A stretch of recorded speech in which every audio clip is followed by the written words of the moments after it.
Oh no no no no no no no! No, we're live. Here it is.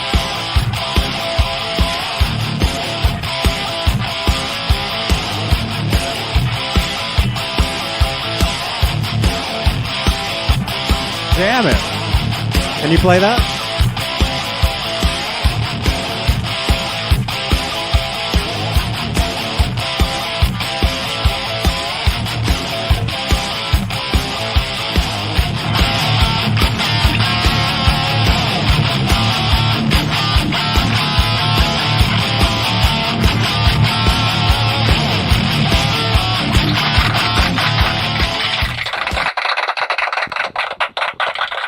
Hey now, welcome. This is Talking Guitars and 80's Metal Live, the weekly show and podcast here on Johnny Beane TV. It is February 1st, 2022, 8:07 p.m. Eastern, 5:07 Pacific. Out here, Santa Cruz, California. Where are you? I am in Guitar. Mesa, Arizona. And I'm right down the street from Mesa, Arizona. Mesa, Arizona. Nice. Mesa, for those that don't know, is a suburb of Phoenix. It is basically, Brooklyn to Manhattan or Oakland to San Francisco. It's next town over. Tons of air pollution. Yep. And Second brutally biggest- hot in the summer. Second biggest city in Arizona. Brutally hot. Can be. Yeah. It's a Man. brutal 65 degrees right now at 6:10. Ouch. 6:10. February 1st, it's 65 degrees at 6 o'clock at night. So, yes, life here is hell. Oh, ouch. But hey, welcome everybody. We got Neanderthal, we got Zims. Don't know where Mancuda is, so hopefully What the he's hell, alive. man? What's up? What's up? Um, You're not going to make your own show? If anybody has heard from him, let us know. I'll text him. But hey, let's say hello. Actually, let's do this. I've been doing this the past couple shows. Big announcement for you guys. February 11th, 2022, Steve Rosen, rock and roll journalist, will be here. He's got a new book, Tone Chaser, Understanding Edward, My 26-Year Journey with Edward Van Halen. Join us. It'll be awesome. That'll be on a Friday, which is now known as exclusively Van Halen. The Van Halen, the Actually, weekly... Yeah, there will be a Friday. Sorry. Yes, the weekly EVH shows are Fridays, now known as exclusively Van Halen. So tune in. It'll be a great time. Right, John? Absolutely. No, there he is. It'll be awesome. I'm having such a headache today. Oh, Oh. here it comes already. Tone chaser. Oh no. It's already there's problems in paradise.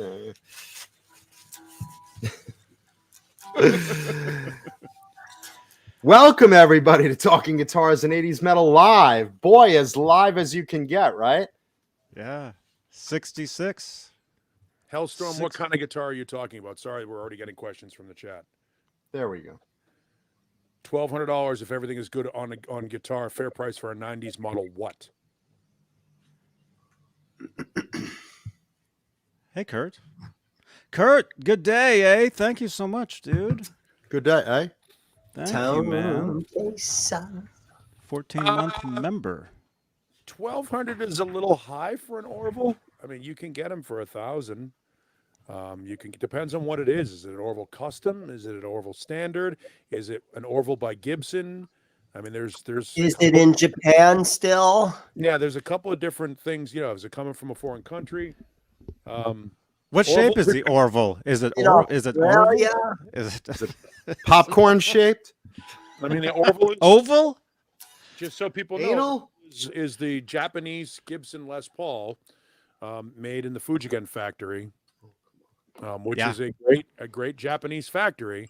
But like all levels of Asian import guitars. You want to make sure it's the right vintage, the right trim level, and all that stuff to justify it. $1,200 isn't bad. It's not the best price. Yeah, I saw one years ago at a Guitar Center. I think they wanted 800, and it was like you know, the white Les Paul with the black guard and the gold.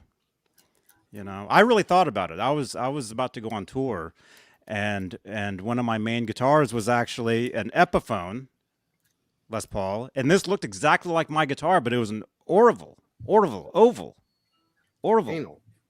Anal. And I really thought about getting it. I really wanted it. Now I wish I would have. No, they're good guitars, but I think you can do better than 1,200. I can't even chime in because I don't even know those guitars. Well, you know Fujigen. You know who I know Fujigen is. Fujigen. Yeah, I so do you know that. I do know them. And you know that's the factory. It's basically what happened is, and this goes back to what we've talked about before. Certain guitar companies in Japan, like Edwards, which was made by ESP, or Fernandez, I forget which company those guys are. Bernie and Greco started making great copies of Les Pauls in Japan, and so Gibson and Fender stepped in and said, "Hey, we want to make guitars in Japan, but we don't want to, we want to have our guitars sold in Japan, but we don't want to have to import them from America, from Nashville or Corona. So we would like to contract some of the best Japanese manufacturers to make our guitars."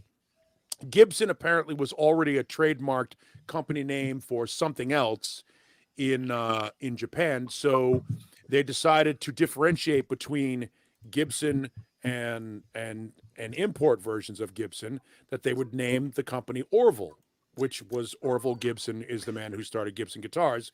So Orville became the Japanese produced Les Paul made in the Fujigen factory. Ah. And the early ones had American pickups in them. They had, whatever the pickup of the day that was going in the American Les Paul, they would ship those over to Japan, cut the wood there, put them all together there. And again, at the time, the Fujigen factory was making Greco Les Pauls and making them as good as what Gibson was making quality-wise. So there you go. There you go. Thank you, Paul. There's your update on what they are, John. Now I'm educated. Yep. Not much different from an American Les Paul, to be honest with you. Being as how I had tech problems getting in the chat room today and in the show today, what did I miss? Did we say hello to all our producers? Did we say hello to our audience? Nope. Let's get this show a rolling. But thank you for the question, and thank you, Paulie, for the explanation, and thank you, Johnny, for paying yourself. I mean, false flag for. There you go. The lights are yellow. The lights are in yellow. You're piss yellow. Hey, somebody change Johnny's lights to red for Chinese New Year. Let's wish all our Asian friends out there that celebrate Chinese Lunar New Year Happy New Year, good fortune, good luck, good health, happiness, and prosperity to you and your family if you're watching out there. Or change it to green, the color of my mucus. Oh, it's the year of the tiger. This is the year of the tiger. It is the year of the tiger. Absolutely. Yeah. Mm-hmm. I know that You'll song. Show them you're a Year tiger. of the Tiger. Let's thank you, executive producers, the big bosses. They're in here, they're watching, they're critical, and they paid. So we got to do what they say. Let's thank you to executive producers David Ennis. Oh, there they are now. Vinyl Freak 5150, Mike Neese, Music Therapy Laz, Majestic PB and J Cat, Wayno, False Flag, Sherman Callahan, Andy Carson, Michael B. Is that you, Andy? Michael B., our Habs, Warlag, the Chad, Linny Lou, and my little geriatric sex kitten boss, Mary. James Gum, John, is that you, Mary? James Gum, John Moronic, Paul Martin Woods. Is that supposed to say Morning Woods? Johnny, is that a typo? Wood. Paul Martin Woods. He's got three names, so he's a serial killer. There you go. Stephen Franklin, Michael the Captain Smith. If there was ever a serial killer, it is Michael the Captain Smith. Thomas Santiago, Joe Christian, Jimmy Ray Hawkins, and Steve Carmichael. Steve Carmichael? Steve Carmichael, great to talk to you today, man. Awesomes. That is the top tier of channel membership. Channel membership here on Johnny Beane TV. Click the join button below. Just try it. It's so much fun. Give it a whirl. What's the worst that happens? You spend your 401k in your kid's college fund. You're changing Johnny's lights. Someone change him to red, which signifies luck for the Chinese New Year. Yeah. Any super chats will change the color of those lights. Yeah. What else? We're live on Facebook, Johnny Beane TV Facebook page. We have Facebook stars. And if you'd like to text me, especially at 4 a.m, use WhatsApp. Thank you. If you want a little booty call for Johnny at 4 a.m., that's really what you're looking for. Just text that number. Johnny's wife will be like, "Who's that? Who's that, Johnny? Who's texting you now? Who's Steve Carmichael?" Yeah, it's Lindy Lynch, huh?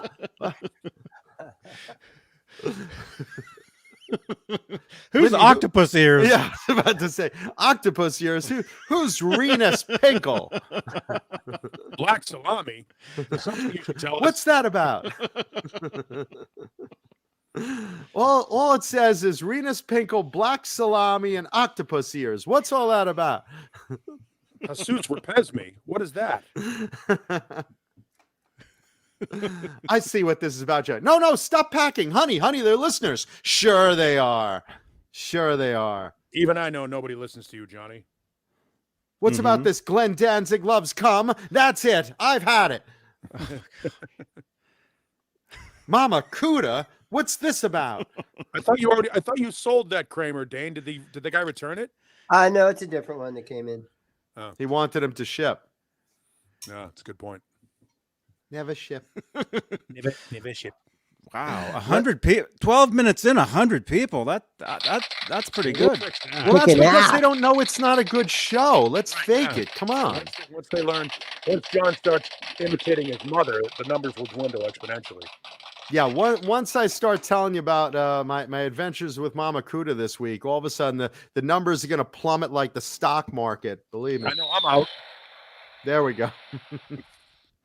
Paul's texting with my mom right now. As soon as this show's over, I'm going to take you and stuff you like a Christmas turkey. There we go. Oh, gobble, gobble, yum, yum, yum. Can't wait till you give me that giblet gravy, Paulie. Yeah. Don't talk about food. I haven't had any dinner yet. This is the part. What is coming on my mom's face have to do with your dinner? Does coming on Mancuda's mom's face make you hungry? What's wrong with you, man? No, it was that whole stuff you like a turkey thing that. Turkey. It. I got a shit ton of Chinese food for the Lunar New Year, or as the Chinese call it, food. Yeah. I was funny because I had this conversation with my on-air heterosexual life partner, Mark. Why is it that we only call tuna fish? Like, we don't call it salmon fish, or there are a couple codfish, swordfish, but tuna fish is like, we don't call like hot dog, or beef, steak beef. Who are these people? All these people. Beef dogs. Corn dogs. The Chinese call them beef dogs. Do they? It's a little cross-cultural, other people eat food that we don't eat here in America.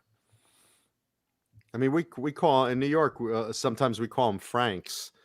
Or maybe that's just who my mom's blowing, Frank. No, I like this in my mouth. Oh, it's Franks. Franks have no beef in them. No, Franks do have beef. Sure they do. Ballpark Franks, all beef Franks, Nathan's Franks. Absolutely. Nathan, yeah. Nathan's. Jeff like Davidson's got your beef, dog. We've got beef, man. We got beef. Hot dogs. Let's see. Let's say. Let's see. And no, Metalini. My movies are not yet coming out, but there was a video released on YouTube the other day called Kate Slate's that was behind the scenes of the shooting of one of my movies. But no, the movies themselves are not ready. They're both in post-production right now. But thank you for asking. Let's say hi to all those in the audience. Let's scroll up a little bit. Let's say hi to Craven Soda, Cantry 55, Metalini A, CC, Jeff Davidson, Headstock Harem, Megatod 707, Paulie Walnuts, Octopus Ears, Nightbot, Jeff Davidson, Mike Neese, Leo Safko, Keith Campbell, Kurt 5150, my girl Sandra Picorni, Picorni, Picorni, love you long time. Love that. Let's see, Marky FX, Facebook user. I always love when Facebook user pops up and we have no idea who you are. That's Marcy Douglas. Just like false flag. Is that Marcy in there? Hey, Marcy. If they said hello, that's Marcy Douglas. Yes. Yeah, that's Marcy. Let's see. Christopher Live, Sawa, Jimmy Ray Hawkins, Janice, la la la la la la. R2R3, Locking Nut, Mike Mers, Erica Foreman, and her lovely wife Sophie.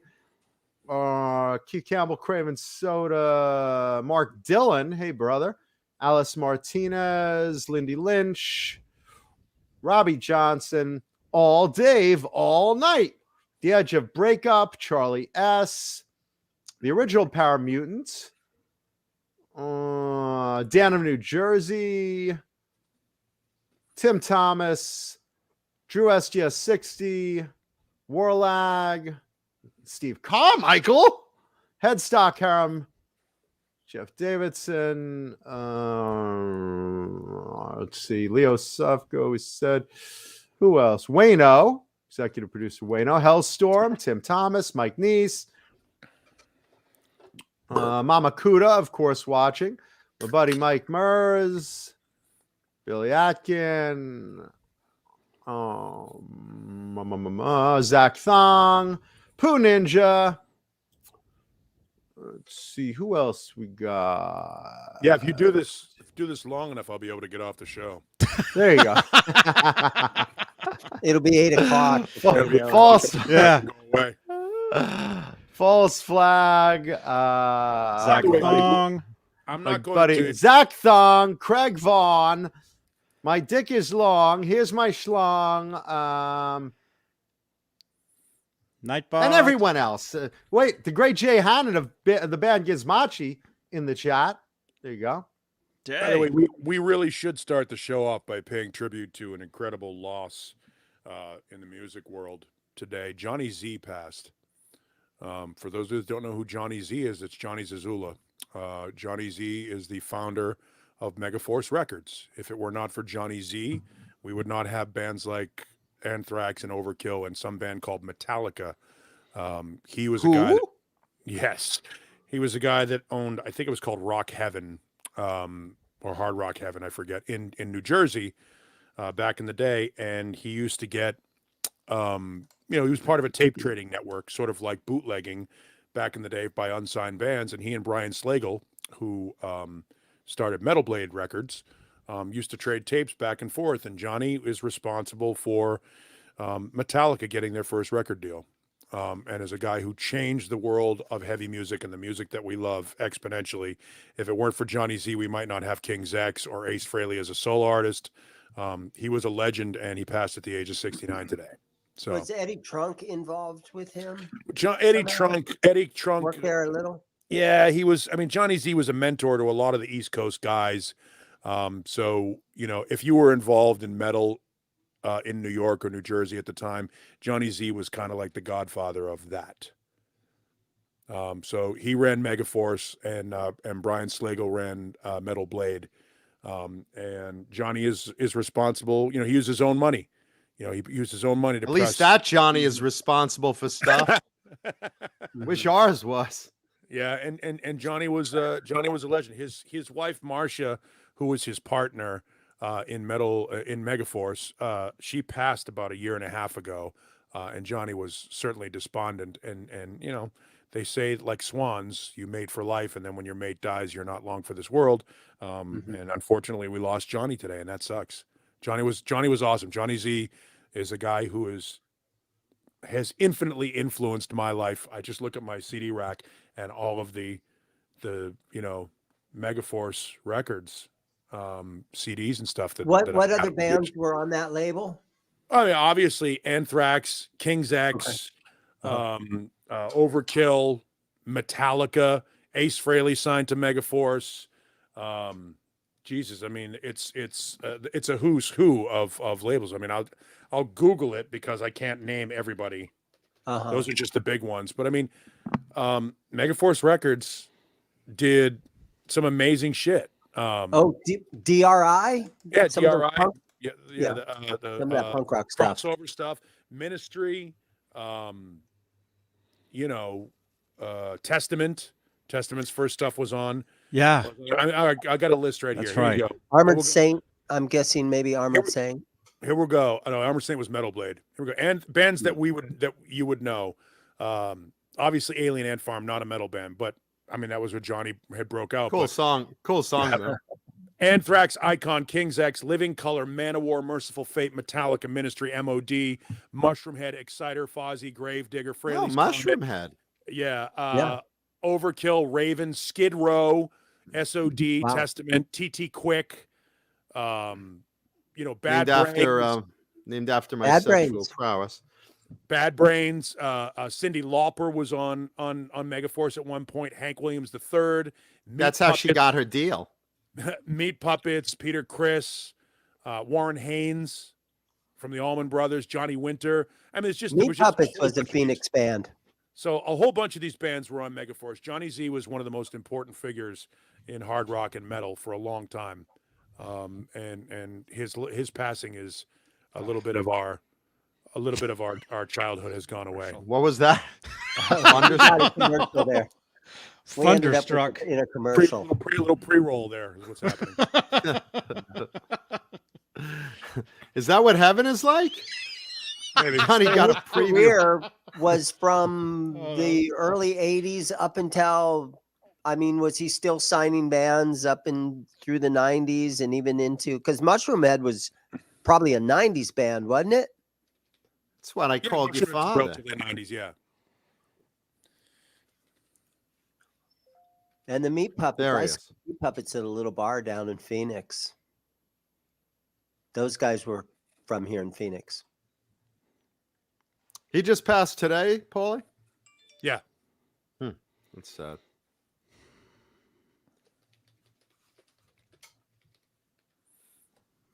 Wonder if he's up there. I wonder if he's up there cutting deals with Eddie Van Halen and Randy Rhoads right now. He's no, I'm guessing Chris Oliver. my guess yes, is we got a deal for you. Johnny didn't go to heaven. Oh, all right. Well, Johnny's Jewish, so I don't know if do Jews believe in heaven? Oh, we believe in whatever we get the cheapest price for. No, I mean I don't know. I don't know much about, but I know Johnny was Jewish, so I don't know that he's. Oh well, then I'll see him. The rest of you won't. Yes. The rest of you non-chosen people won't see him. So Right. I'll see him. I'll see him. He's sealed in the book of life. Yeah, that's quite a list of awesome bands right there. Most of us, that's the only thing we ever listened to was on that label. A lot of it, yeah. I mean, let's face it. Metallica. I mean, there's an argument to be made that Testament could be the fifth band of the big four: Testament or Exodus. Sure. And Exodus was on Metal Blade, and Testament was on Megaforce. So I mean, between Megaforce and Metal Blade, those are the two biggest labels for the kind of music that we love. That heavy 80s heavy metal. Not to be confused with 80s hard rock, and even 80s hard rock. King's X was on Megaforce. The Living thing Color. about Megaforce at one point, Megaforce was being distributed by Atlantic Records. So what would happen was Atlantic Records would sign metal bands, put them on Megaforce, and then if the record sold or got big enough, they would flip it up to either Atco, which was their other subsidiary label, or put them all full up on the Atlantic Records label. That's how the Testament got on Atlantic then. Yes, it was Atlantic / Megaforce. I remember at was it Amoeba or Recipes? One of those records, I happened to find Testament's first album, and it was on Megaforce, and I bought it. And I showed it to Skolnick, because he was teaching lessons at the time at the Sure. shop that I worked at, and I showed it to him, and he's like, "Wow!" He was like freaked out by it, so I gave it to him. Yeah, no, it's. I mean, I'm looking. I have the first, Fistful of Metal from Anthrax, the original CD on Megaforce, and Armed and Dangerous. There are 3 different releases of it. There's the one on Megaforce, then there's one on Caroline/Megaforce, and obviously the first. I think I still have a Megaforce copy of Ride the Lightning on cassette. It was an important label. It was a very important label for metal, especially from 83 on. It's had its ups and downs, and obviously Johnny was able to branch out to grab artists like Cyndi Lauper and Warren Haynes and stuff like that. So he clearly was selective about who would be on the label. He didn't have too many failures. Most of the bands and artists that he dealt with were proficient and did well. He was, the epitome of an independent label who was smart enough to make the right partnerships at the right time. Well, the one failure they did was the movie. The movie was an abysmal failure. It's still a lot of fun to watch. What movie? I mean, there's never been a hero like Ace Hunter. Johnny, spotlight me for a second. Let's just see. There we go. And once again, my lighting fails me. Was that a Megaforce production? Motherfucker. Johnny, can you just get this up there? I don't know how the fuck. I can't even get this fucking. I can't even do the joke. Hi, Ellie. God damn it! Nothing works here. It is a joke. Johnny, bring up Megaforce the movie for fuck's sake. 1980. Oh, Megaforce the movie? Oh, yes, bring it up, please. I saw that. That was a good one. Yes, well, see it on your screen right now. I don't believe it has anything to do with Megaforce. I think you're wrong. Johnny, please bring an image up. Megaforce the movie. There's never been a hero like Ace Hunter. Deeds, not words. So there was a movie called Megaforce, but it has nothing to do with the label. But John, you think it's got something to do with the label? But it does. It does have woman of the moment from Star Trek, the very first Star Trek, Persis Kambata in it. So you got that going for her. She had a moment. Oh she my had 15 gosh. minutes. She was kind of cute. Yeah, she was very cute. Look at her. It starred Barry Bostwick. How can you go wrong with Barry Bostwick? He was basically a 2-cent version of Chuck Norris. Yes, it was an awful movie. I don't know. It was there. It is. Deeds, not words. I'm reading it right now. I mean, the cast is fantastic. Ace Hunter. That looks rad. Michael Beck, who was, of course, Swan in the Warriors. Edward Mulhare, who was the Ghost in The Ghost and Mrs. Muir, and Henry Silva, who is just a character actor. I mean, there's a lot of really bad people in this movie. Evan Kane. Yeah, you're right. This is there a we go. movie, but what a cast. Let me tell you something. You get a couple of beers and this movie gets better and better. Yeah, but unfortunately, Johnny Z has nothing to do with it. Or fortunately, Johnny Z has nothing to do with it. But I'll bet Johnny Z enjoyed the shit out of it. Me might have, yeah. Yeah, look at that. Or he had a cease and desist order. Listen, nothing says 80s movie like this, like Megaforce. No, it's pretty awful. It's horrible. Yeah, it's terrible. Yeah, my buddy Mike and I, we watch this channel that it specifically spotlights bad movies from Asia or cheesy movies from the 70s and 80s. And we were watching like Samurai Cop 1 and 2. Right. And I'm waiting for the day when this one comes up. You have to waiting see for how the it turns day. out. Samurai Cop 2, because they left you hanging on Samurai Cop 1. Well, it's 25 years later, Samurai Cop, but Sure. something like this, like Megaforce. I mean, this is what I'm waiting for to show up on that channel. There you go, John. Yeah, it ended up on Blu-ray. That's pretty big. So there were enough people Which is who more thought it was any Bavona. work I've ever done. I was just going to say it was. Here's the thing: as I look at the cast here, at least the cast members involved in the movie are credited. So Yeah, they got there that you going go. for them. There you go. This is I'm not on the movie posters. Nope. I'm usually sleeping under them and using them in the alley, huddle them for warmth in my box. Who's Wiping box? with them. Mike Yeah. Neese brings up one of the worst movies of all time, Corvette Summer. Corvette Summer Yeah, sucked out loud. My God, not just because Mark Hamill can't act outside of being Luke Skywalker. But Or the what Joker. they did to that Corvette and tried to pass it off as if it was cool. Ugh. Yeah, they put fiberglass overlays onto a Corvette that made it awkward and weird shaped. Yeah, it was awful. So Yes, it looked like a melted candle covered Coke bottle. Mm-hmm. Mm-hmm. It And then he really would stupid. repaint it like all the time. He'd pull it in his garage at night, paint it gold or something. There we Boy, go. that's From very natural. Yeah, that's from Megaforce. Which That's is the like, Mikan cycle. Yeah, it's almost like Battlestar Galactica 1980s cycle, where they just took a motorcycle and put some cardboard over it and said it's a flying cycle. Mike Neese. And Mike, of course, that's your bike, man. That's me in Grand Theft Auto. I ride that same bike. I'm not kidding. And still, Johnny has better roles than my movie roles. I was just gonna say, John, calm the fuck down, Jesus. There's like six people watching on Grand Theft Auto, and that's still more than my audience. Save for here, because they just want to see what happens next, or I spontaneously get shot or something. Yeah, this is exactly the type of thing that Megaforce produced. A Chuck Norris copy on vehicles with cardboard overlays. Even when they're driving, you can kind of see the cardboard floating and bouncing off of them. Well, you got to understand, those things were literally on, because I went to Universal Studios in the 70s as a kid, and they used to have what they called the Universal Screen Test, where they basically would take somebody out of the audience and put them on a Honda motorcycle. It was like a CB650 or some shit like that. And they just told them to pretend like they're riding the motorcycle, and then they projected the screen behind them, which is what you're seeing right there. Green of the screen. road, of the yeah, but it wasn't even a green screen. It was just a fucking movie screen that they projected Literally projected from behind. And, Thank you, Octopus Sears.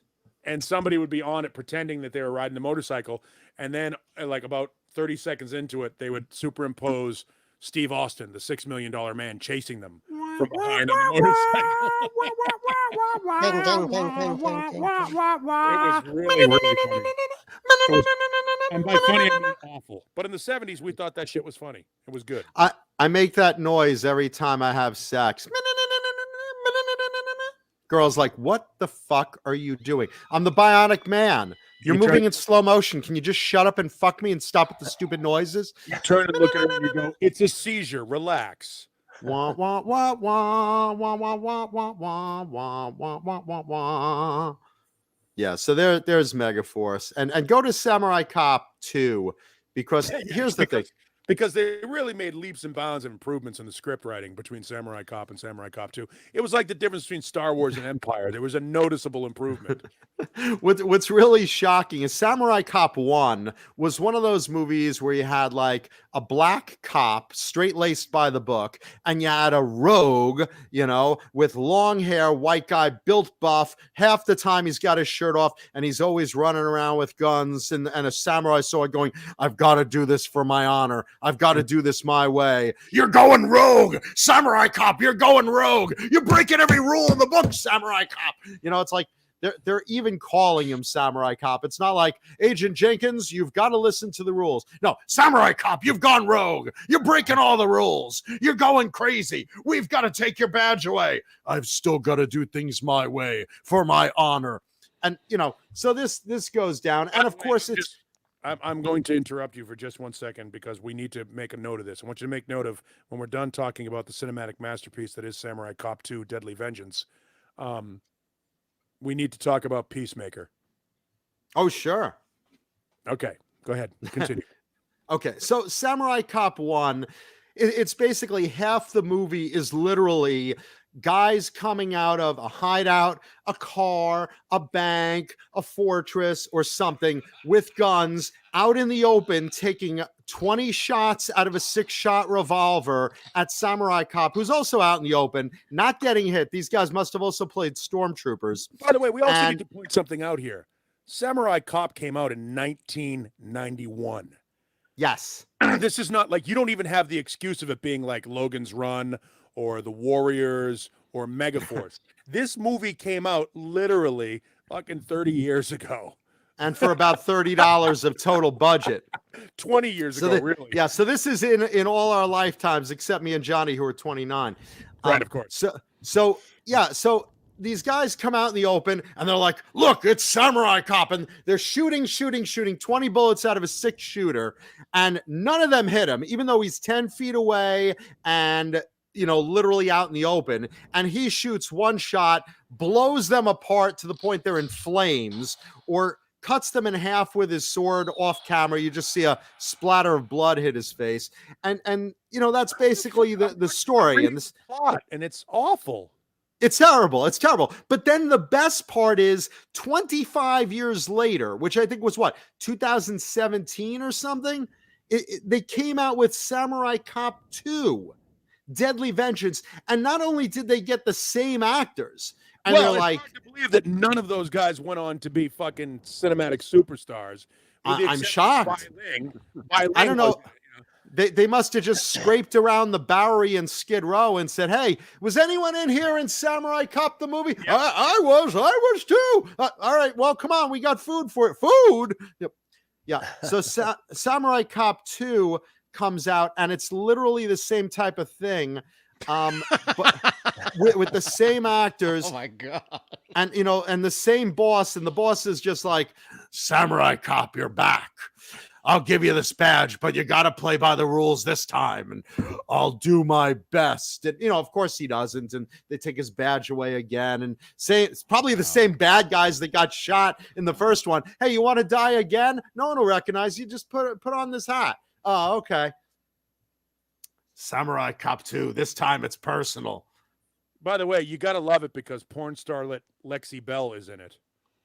Not only is there's a number of porn stars in the sequel, and Lexi Bell, can we see her? Is that her right there? It's one of John Mancuta's favorite movies. Yeah, exactly. They're like they totally can't act. I mean, the lines are like, "Oh, Samurai Cop is coming.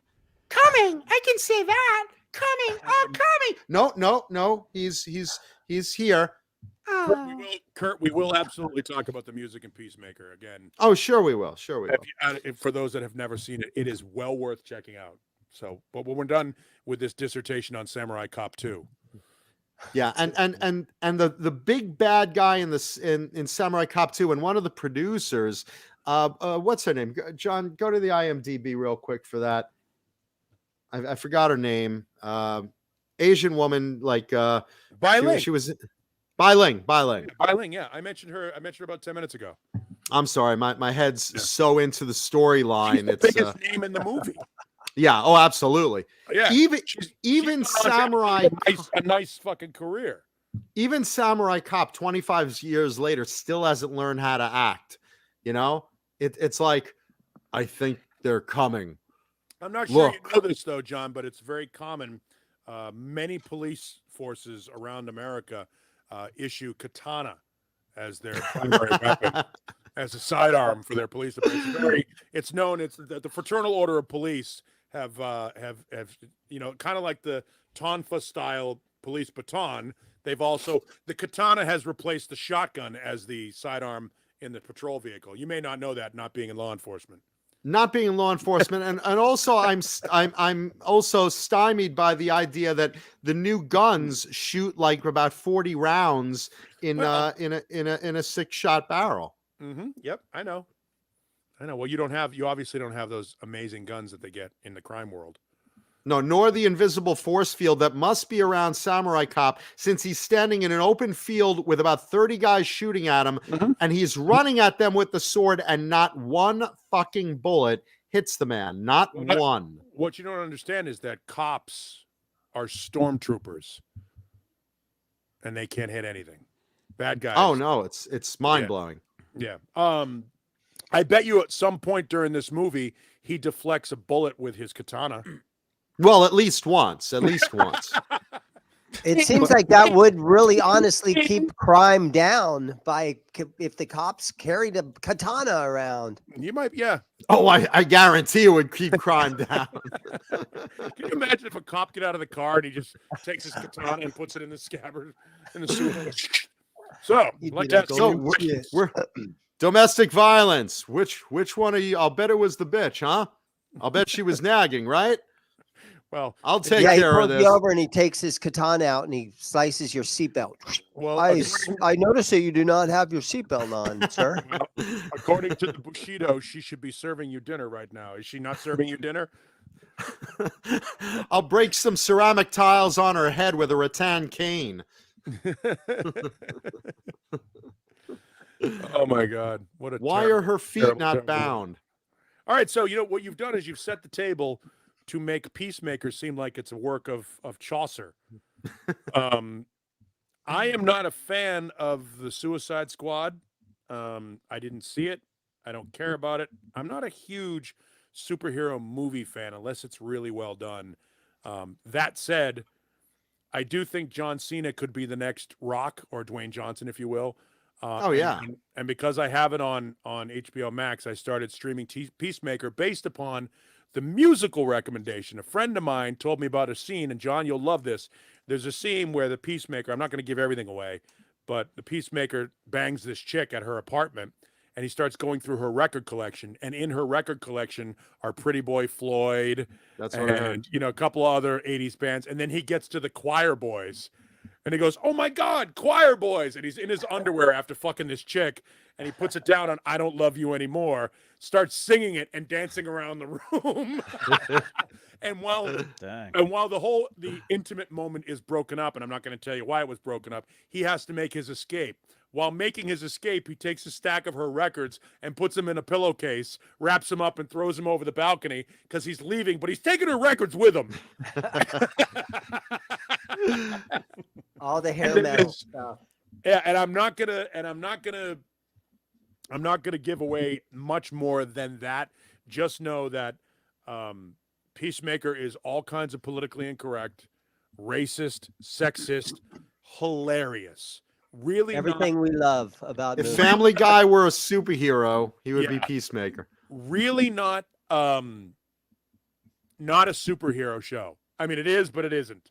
It's an Peacemaker's an anti-hero. Here's the thing. It's closer to Watchmen than it is to Superman. John Cena's, first of all, he's hilarious. He's always been hilarious. That guy has been poised for like a really good signature role. This is a great role for him. Yeah, I mean, he was doing like, you know, SNL and good, really, really funny stuff. So he's great. The Peacemaker in the comics, first of all, I always looked at him in the comics. I'm a comic book junkie, as you know, and I'm like, what the fuck is with that stupid fucking helmet? Like, you know, who wants a helmet like that on their head? First of all, you look like a giant dick, which I do because I got a condom on my fucking head. But you know, you got this big bulbous fucking, you know, mushroom fucking helmet. You look this way, it's like a radar dish, you know, and it can't fucking be comfortable, you know. So you're already starting with that. And then, you know, I love the anti-hero, you know, kind of like the Punisher and, you know, Wolverine and guys that, you know, don't mind killing their enemies rather than, you know, and collateral damage be damned. You know, so I'm all about this show. I'm all about this hero. His sidekick is the vigilante, who really is sort of a low-rent Deadpool. Vigilante actually was way before Deadpool. Vigilante is a hero that came out in like probably about 1985, maybe 84, 85, something like that. It doesn't matter who came first; it's who's more popular at this point. So, well, hold on. The actually Peacemaker as a comic book came out way earlier from another company. Then DC bought it, right? And then you had, you know, the Punisher came out in the 70s. I mean, all these anti-heroes. But Deadpool came out in the 90s, is my point. Yeah, keep in mind that Peacemaker has committed to a world of peace, no matter how many men, women, or children he has to kill to achieve it. Which is great. And he won't kill people unless there's a dove of peace on the weapon. The problem is if he doesn't have a double piece on the weapon, he takes out a Sharpie and tries to draw it, but it always looks like a ghost. It really is a funny fucking show. It really is funny. It's well done. You would not expect John Cena to be this funny. He's almost like Mark Wahlberg on steroids. That's a great analogy. But really, and the funny thing about it is, his body now, because he's no longer doing the steroids, all he does is work on train his arms. So his arms are freakishly large, but his chest and everything else has gone back to relatively normal proportions. So he looks really fucking stupid. And they call him out for it in the show. Like other villains are like, boy, your body is really weirdly proportioned. It's like fucking Popeye. And there's also a bunch of other like rips on pro wrestling. Like, you know, they make jokes about how stupid pro wrestling is to John Cena. So there's like a lot of inside jokes to this thing. I love it because it's not what you think it would be. And it's really well written. It's really actually well acted. I am surprised at how good John Cena is. Almost like a cross between Deadpool and the Tick. Yeah. Tick is another one. And it's really, really fucking well done. But that's the beauty of it. The jokes of this type of show are intentional and making fun of themselves. They're self-deprecating versus some shows that just suck. And you're like, oh, why would they make this?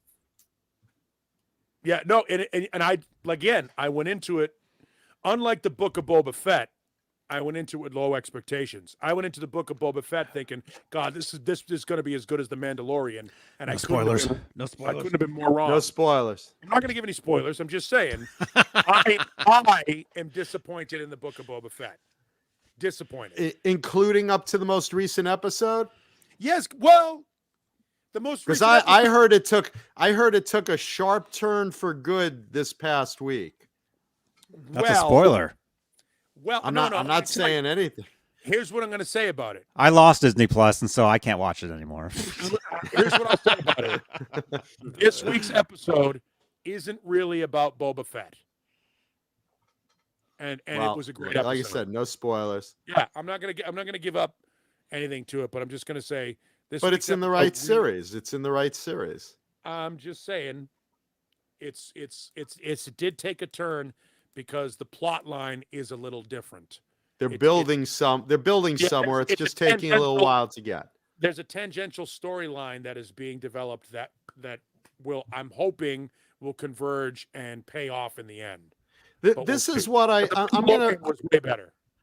I'm going to predict this right now because I said the same thing about WandaVision when people were at the beginning saying WandaVision sucks. It's so stupid. It's weird. Blah, blah, blah, blah. I'm betting Book of Boba Fett is going to pay off in the same way WandaVision paid off. I hope so because I'm 6 weeks invested in it now, and it better. I say stick with it. Because I really think they're going somewhere. The only reason why I'm seeing it through is because I did it with True Detective. The first season of True Detective on HBO with Matthew McConaughey and Woody Harrelson it wasn't going anywhere for me until like the 4th or 5th episode, and then there was this turning point, a tipping point, if you will, Malcolm Gladwell fans, and I went, oh shit, now it's good. And I'm hoping that is coming with the Book of Boba Fett. On the other side, Peacemaker has been hilarious since moment one. And my next thing that I have to do is I'm afraid I have to do it, and I don't want to. I used to have a friend's password for Hulu, and I was using their Hulu password in exchange for my Netflix password. I know that's illegal, and I should be prosecuted to the fullest extent of the law for it. But yes, but they're still hunting you with that warrant for that illegal cable box back from 1983. But I have to go back and catch up on Letterkenny because I hear it's fucking outstanding. And it's what is this? Letterkenny. It's a Canadian TV show similar to Trailer Park Boys. There are a lot of hockey references in it. I watched an episode of that. It's pretty funny, John. I've seen some clips on YouTube, and it's Canadian. It's about a bunch of young Canadian guys in the town of Letterkenny, and it's ball busting. I watched you'll the probably first like episode. it. I'll check You it would out. put- They I ended mean, up starting Fart Book instead of Facebook. Yeah, it's juvenile. that's fun. It's like Yeah, it's so like you could document your farts. well, heaven knows my brand of comedy is mature as can be. yeah. Jesus rapes me, or Jesus repes me for the kids. That True Detective, the first three. You're watching the first 3 episodes. You started episode 3, and I know you're thinking to yourself, "Man, this is slow." Whew. There's gonna come a point, and Matthew McConaughey will utter one sentence, and that'll change the whole fucking outlook of it, and you're gonna totally be into it at that point. Yeah, most of the 50 time it takes 3 or 4 episodes for something to happen where you're like, "Oh, now it's got me." Keith Campbell asked me how the depends. Bruins It game was depends. on Friday. Bruins game was very sloppy, poorly attended. If there were 4,000 people in the arena, 3,500 of them were Bruins fans, and there was a very sloppy game, but they won 2-1. That's all. Oh, you went to a hockey game the other day, huh? Yeah, Friday night. Nice. Hockey schmocky. Kurt's absolutely right. Season 1 is better than the other seasons of True Detective. I tapped out on the second season. Yeah, this is football season, boys and girls. We're coming up to Super Bowl. No, it's not. And Did and you today, have- by the way, if you guys haven't heard outside, today Tom Brady made it official. Done, retired, gone. Gonna be fucking Giselle Bundchen daily rather than going to practice.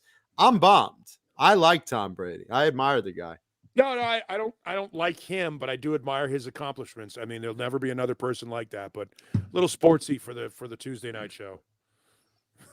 And Metalini, yeah, we talk about everything. We talk about everything. Yeah, we get in and out of heavy metal. What of do you think course. the We will be chances talking. now that Tom Brady is retired and he's just going to be hanging out at home with that beautiful wife of his? It's going That's to all he ruin should be their doing. marriage. It's going to That's ruin all he their should be- marriage. He's going Well, to be yeah, there 'cause he's all the there. time. They're going to get He's sick of he's each there. other. I couldn't care less. I don't know who that is. Yeah. Yeah, I couldn't care less. I mean, it's great. It's Tom great. Brady, he's one of the kids, Peter, Bobby, Tom, and Jan, Marcia. Which one of these football players are you totally sick of seeing them in all these commercials? all Cousin the time? Oliver, the worst Brady player ever. Is that what you meant, Dane? No, I just some of these football commercials. Are you guys? See, we're back to totally sick talking of about them heavy so metal 'cause he far? played Are you guitar. sick of them? Sick of who? Never mind, Johnny. Football players. Just talking about Mahomes is in every commercial. Brady's in tons of commercials. Mahomes is at home because he's one of the more overrated players in football history. But going back to comic books, Peacemaker. TV, Peacemaker, the music in Peacemaker is the thing that I love the most. They did an entire episode based around Hanoi Rocks. Oh, that's awesome. Wow. That's awesome. Yeah. No, there's a lot of, Summertime Girls is used in it from Y&T. Yes, there's a lot of Pretty Boy Floyd, just these obscure. I don't know what James Gunn is doing, but the connection to the 80s hair bands as part of the interwoven part is a really funny element of it, because I find myself listening to, when he turns the radio on, listening to it going, oh, I love that song. Well, That's good. you know who all these new shows are made for is guys in our age bracket, because Sure. things like that and Right. Cobra Kai, not to be mistaken with our valued member Cobra Kai Platoon, Right. but Cobra Kai the show, same thing. All the 80s music, you got Rat Yeah. and Twisted Sister and all the 80s music playing through it, all the 80s metal music playing through it. I mean, it's aimed right at us. We're the target audience. Nerd Halen's at the whiskey tonight. How Just cool Caleb. is that? Just Caleb. Oh, it's All just right, Caleb. that's, gonna that's, hang out. that's the best They'll part of the throw him band. up on stage. He'll be up on stage. He'll Yeah, do I don't something. His think the bass whole thing- player's there.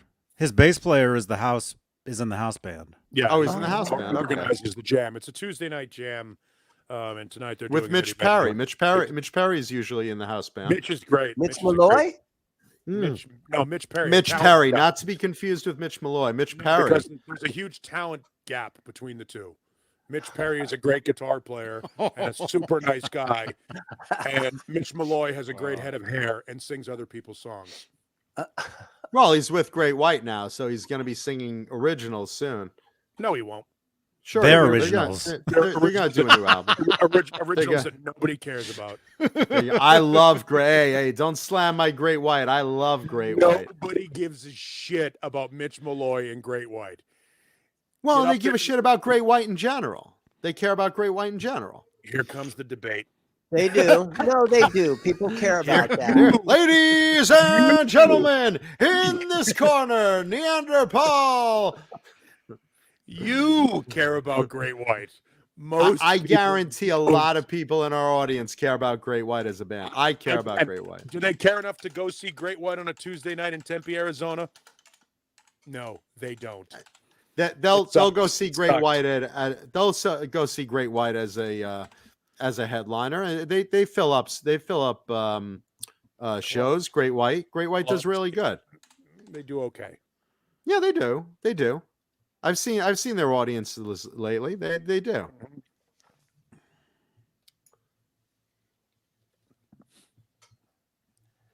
Yeah. If you're in the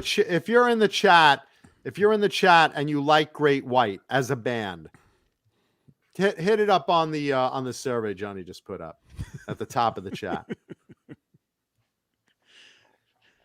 I just know that one song. Mark Kendall's a great guitarist We're band not from. We're not talking about whether or not they're talented. But we're not do talking you like about- Great White? The answer is: do you care about Great White? Do you like their songs? Do you like their music? You can like Great White's music and still not go see them. Yeah, Sherman's got it. Jack How- Russell. It's great. How often, Paul, do you play a Great White song? I played Jack two- Russell's a great vocalist, I but played two Great White again, songs.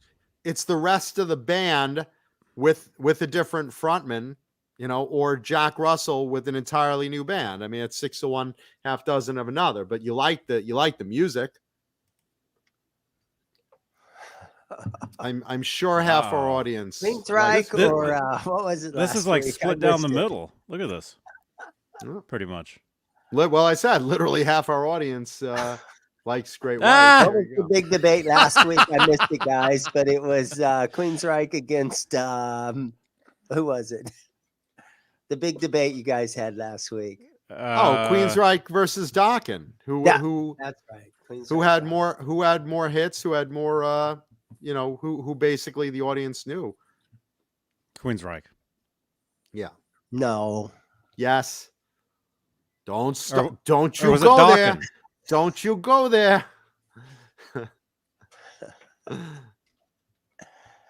Yeah. No, the idea is, do you care about Great White? Do you care about Great White's music? Speaking of cool music, by the way, today would have been Jani Lane's, I think it would have been his 58th birthday, if I'm not mistaken. We lost Jani Lane years ago, the singer of Warrant, another favorite band of mine. Talk And, about a power couple. Him and Bobby Brown. If they could have kept it together, right? Well, That- it's that hard would to be keep like together when you have a Tommy and- baby. When you have a baby, I always say the kids ruin a relationship. But when you have a baby 4 months in to your relationship, okay, you're a rock star. You're all over the place. She's a hot rock chick, a video vixen, and you're like this power couple in metal. You live in this wild life, and then all of a sudden, 4 months into your marriage, you have a baby. It changes everything. And don't anyone try to tell me it doesn't. Your life suddenly turns all upside down. Totally. What do you Yeah, guys are you guys we're not excited kids, it for doesn't the matter. Tommy and And Pam? and the Tommy and Pam thing on Hulu? You guys Oh, excited yeah. for that? Oh, yeah. Oh, yeah. I am. The actress Paulie, that they what do you- got to play Pamela is like dead Yeah, on. I mean, she looks great. The previews look fantastic. I don't know that I'm interested in the show, but the previews look fantastic. Yeah. I think they look great. And that's a cool story. I mean, there's another example of two wild children living out that rock star and and pinup girl life, but they didn't have a kid so fast. They she was sucking on his cock the size of a baseball bat and taking every inch down that hungry gullet. You know, It just Don't happened. spoil it for us. yeah, no spoilers, no spoilers. I had no idea why they broke Tommy's up. hung like a fucking flagpole, and Pam is bottomless. So No, I had no idea why, Jani and Bobby broke up so quickly, and I always thought, what a well, huge alcohol. power couple. Jani was Jani. Look, much love and respect to Jani Lane, but let's call it what it was. Jani was a huge alcoholic. Huge alcoholic. He was a bit on the abusive side and the domestic violence side, according to reports. Wasn't there, but this is what I remember. And he was a cheater. He cheated on her. Mm-hmm. And this is the guy, by the way, who wrote the song "I Saw Red" when his ex-girlfriend cheated on him with, reportedly Richie Sambora. So, you would think you wouldn't cheat after that, but definitely not trying to slam Jani. Look, I knew the guy. I love the guy. Cool guy. He just had a lot of demons. And the biggest one was in a bottle. A bottle of Bang Energy.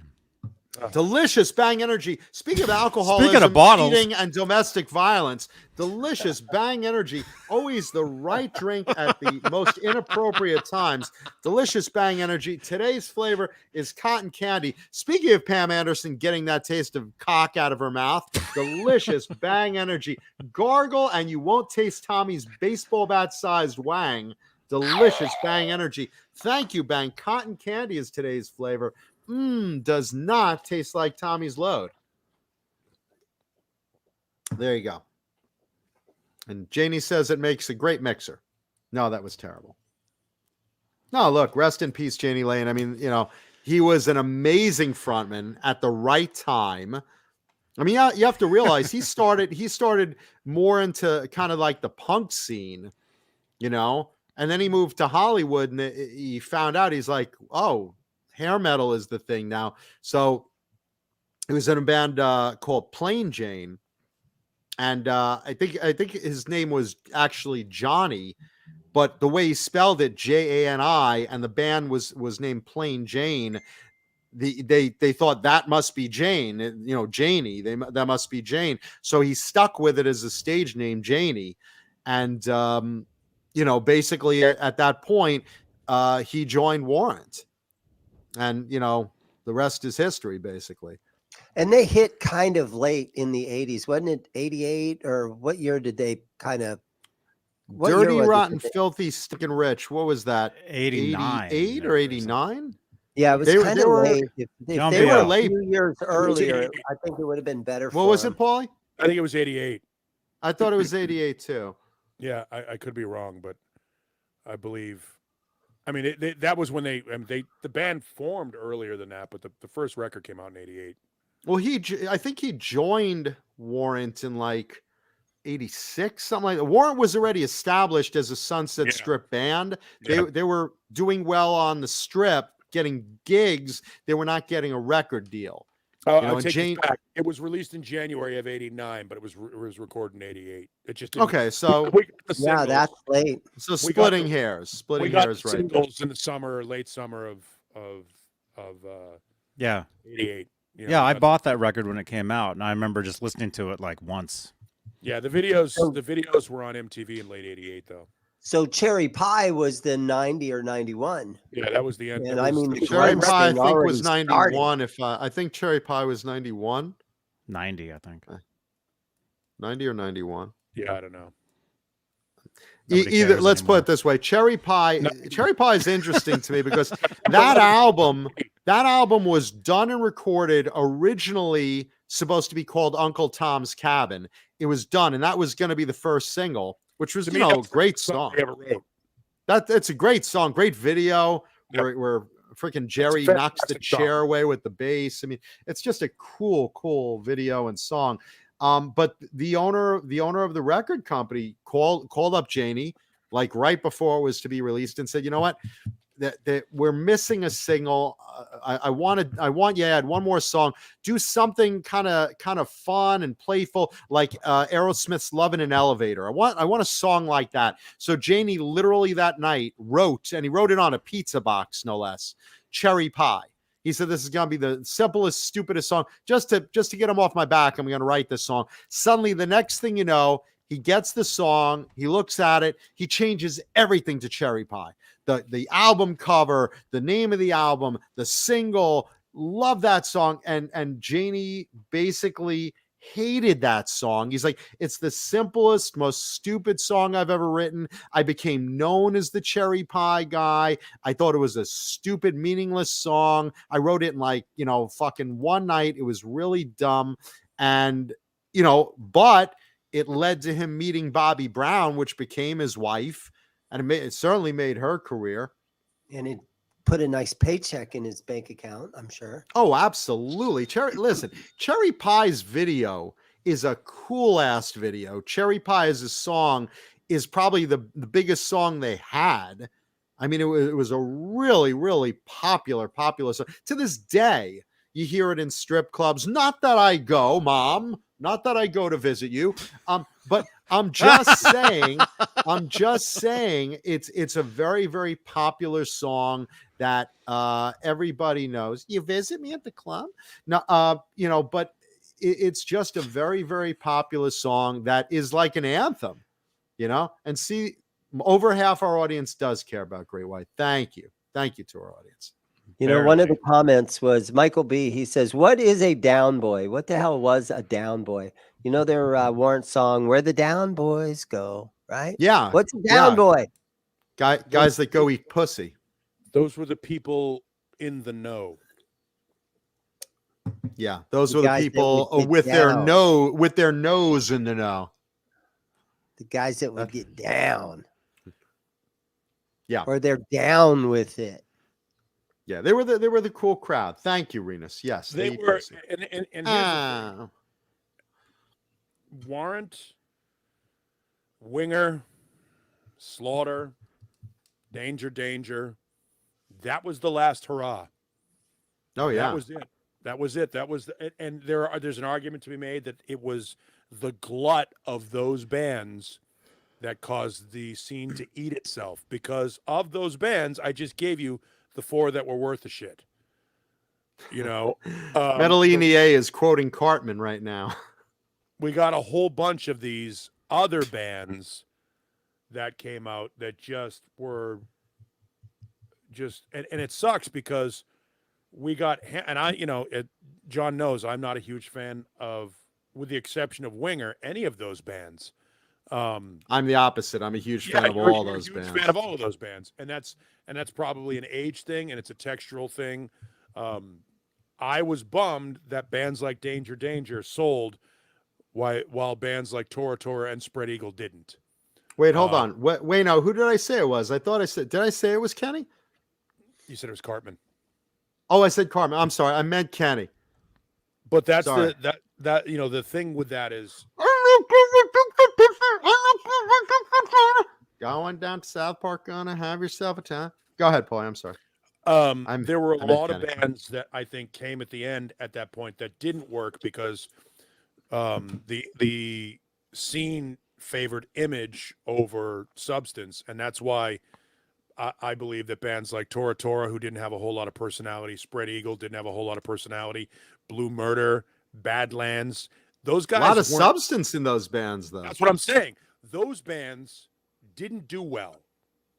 Bands like Danger and Winger and Warrant and Slaughter did fantastic because they were prepackaged and the visual for MTV. Yeah, the image and everything was so well, the product was so well produced versus it was really about the product packaging more than it was the music at that point.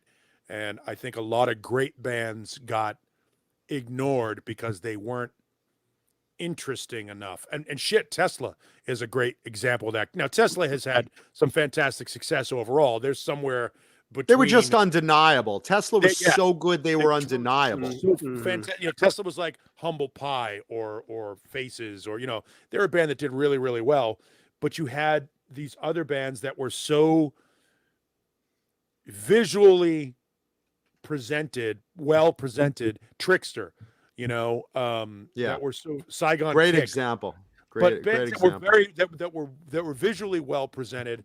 And meanwhile, you go back and you listen to like those Circus of Power records, or those Spread Eagle records, and they were heavy and they were brutal and they were fun to listen to. And we all love Blue Murder, we all love Badlands. Sure. There was a group of those bands that were really, really good that just got sort of, because there wasn't enough time. They had to play Danger Danger's Naughty Naughty again because it was a good pop song with a great video.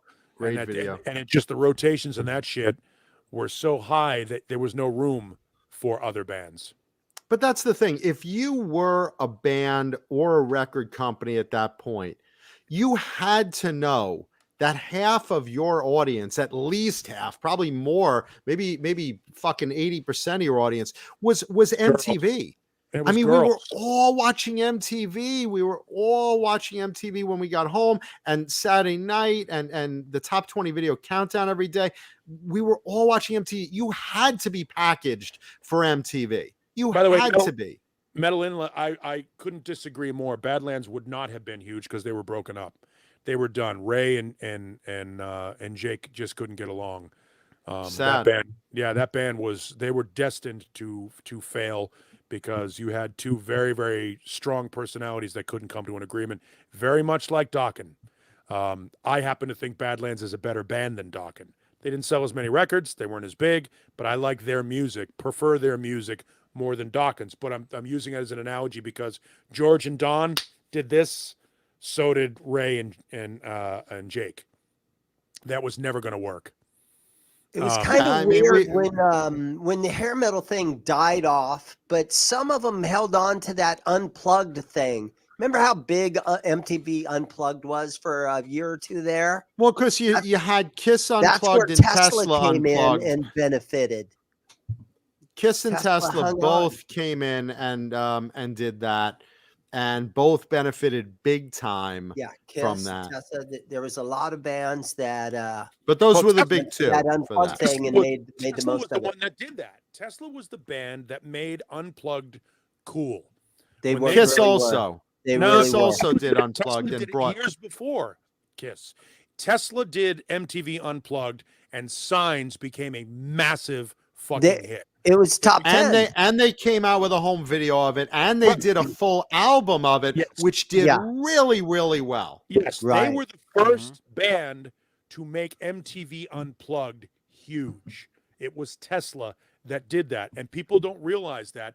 Then after Tesla, Eric Clapton did it, and Nirvana, and then Nirvana did it, right? And then Alice in Chains did it, and there were. But here's the thing: when Kiss did it, you have to realize that was the point that they brought back the old band. That has nothing to do with Unplugged, though. That is a Kiss thing. That resurrected Kiss's brand. It had nothing to do with Unplugged. But it was the Unplugged but it was the Unplugged performance that brought back Peter and Ace into that fold and started that ball rolling of them getting back together for that first reunion tour. I understand that, but that has nothing to do with the MTV Unplugged. The format didn't exist. If Tesla hadn't had success. No, I agree with you. Tesla was the one that got it ball rolling. But I think the two watermarks for our purposes, I mean, sure, you could say Nirvana, but I don't want to talk about fucking Nirvana. Right. For the hair metal guys, for the metal guys, for the rockers that we are, the two watermarks were really Tesla with the 5-man acoustical band, 5-man acoustical jam, named after 5-man acoustical band, and later on in the early 90s, the Kiss performance. Mm-hmm. Those were. But go ahead. But I'm sorry, but going back to Tesla, the reason Tesla did so well, they were too talented to deny. Recently, they did a survey saying if we were going to add one more band to the stadium tour, that might or might not happen. Who would you want?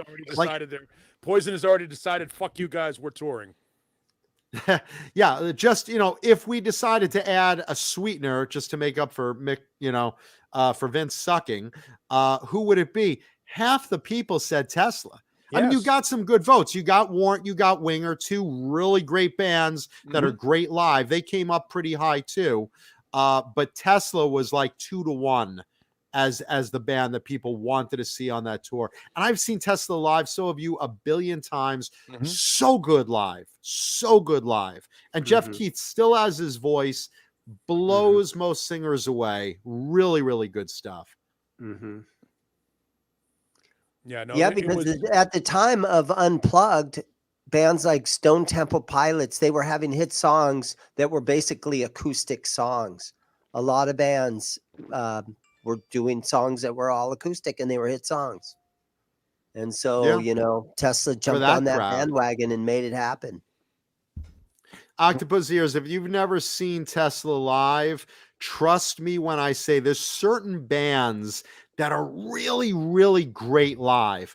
Poison is really, really great live. Warrant, really, really great live. Tesla is another one of those bands that just sounds how you want them to sound, and they're not using backgrounds, and they're not using recordings, and they're not playing around. They sound good live, and they do their business. I would disagree with Octopus Ears. I don't know if that's an age thing or not, but if you go back to the Tesla catalog, they are a stellar band. Wrote some stellar songs. A lot of hits. Yeah, fantastic band. Very, very well. Again, a band that does just doesn't have any image. They're just not interesting. They're from Sacramento. They're not from LA. They're not from San Francisco. They are literally down home, regular t-shirt and jeans guys. None of the guys in the band is really good looking. Tommy was, but Tommy was on heroin and got kicked out of the band 20 years ago. Oops. The kind of guys that you could just call up in the middle of the night real late and, hey, man, And get a bag of heroin from. Well, in full disclosure, they're some of my best friends, so I will defer on that side. Tommy was a nightmare, but Frankie and Jani found out one night when we called Brian at 11 o'clock at night. Neanderthal, you motherfucker, don't ever call this number again. He knew who it was, and he handled it very well, and he was very pleasant. But it took me a couple of weeks to apologize to him for that call, because I just didn't know he was in New York when we were here on the West Coast. I thought he was up in Sacramento. Hey, it's Neanderthal. You're live on the air, huh? Yeah. You motherfucker. We're live on the air. Hello. Say hi. He was cool.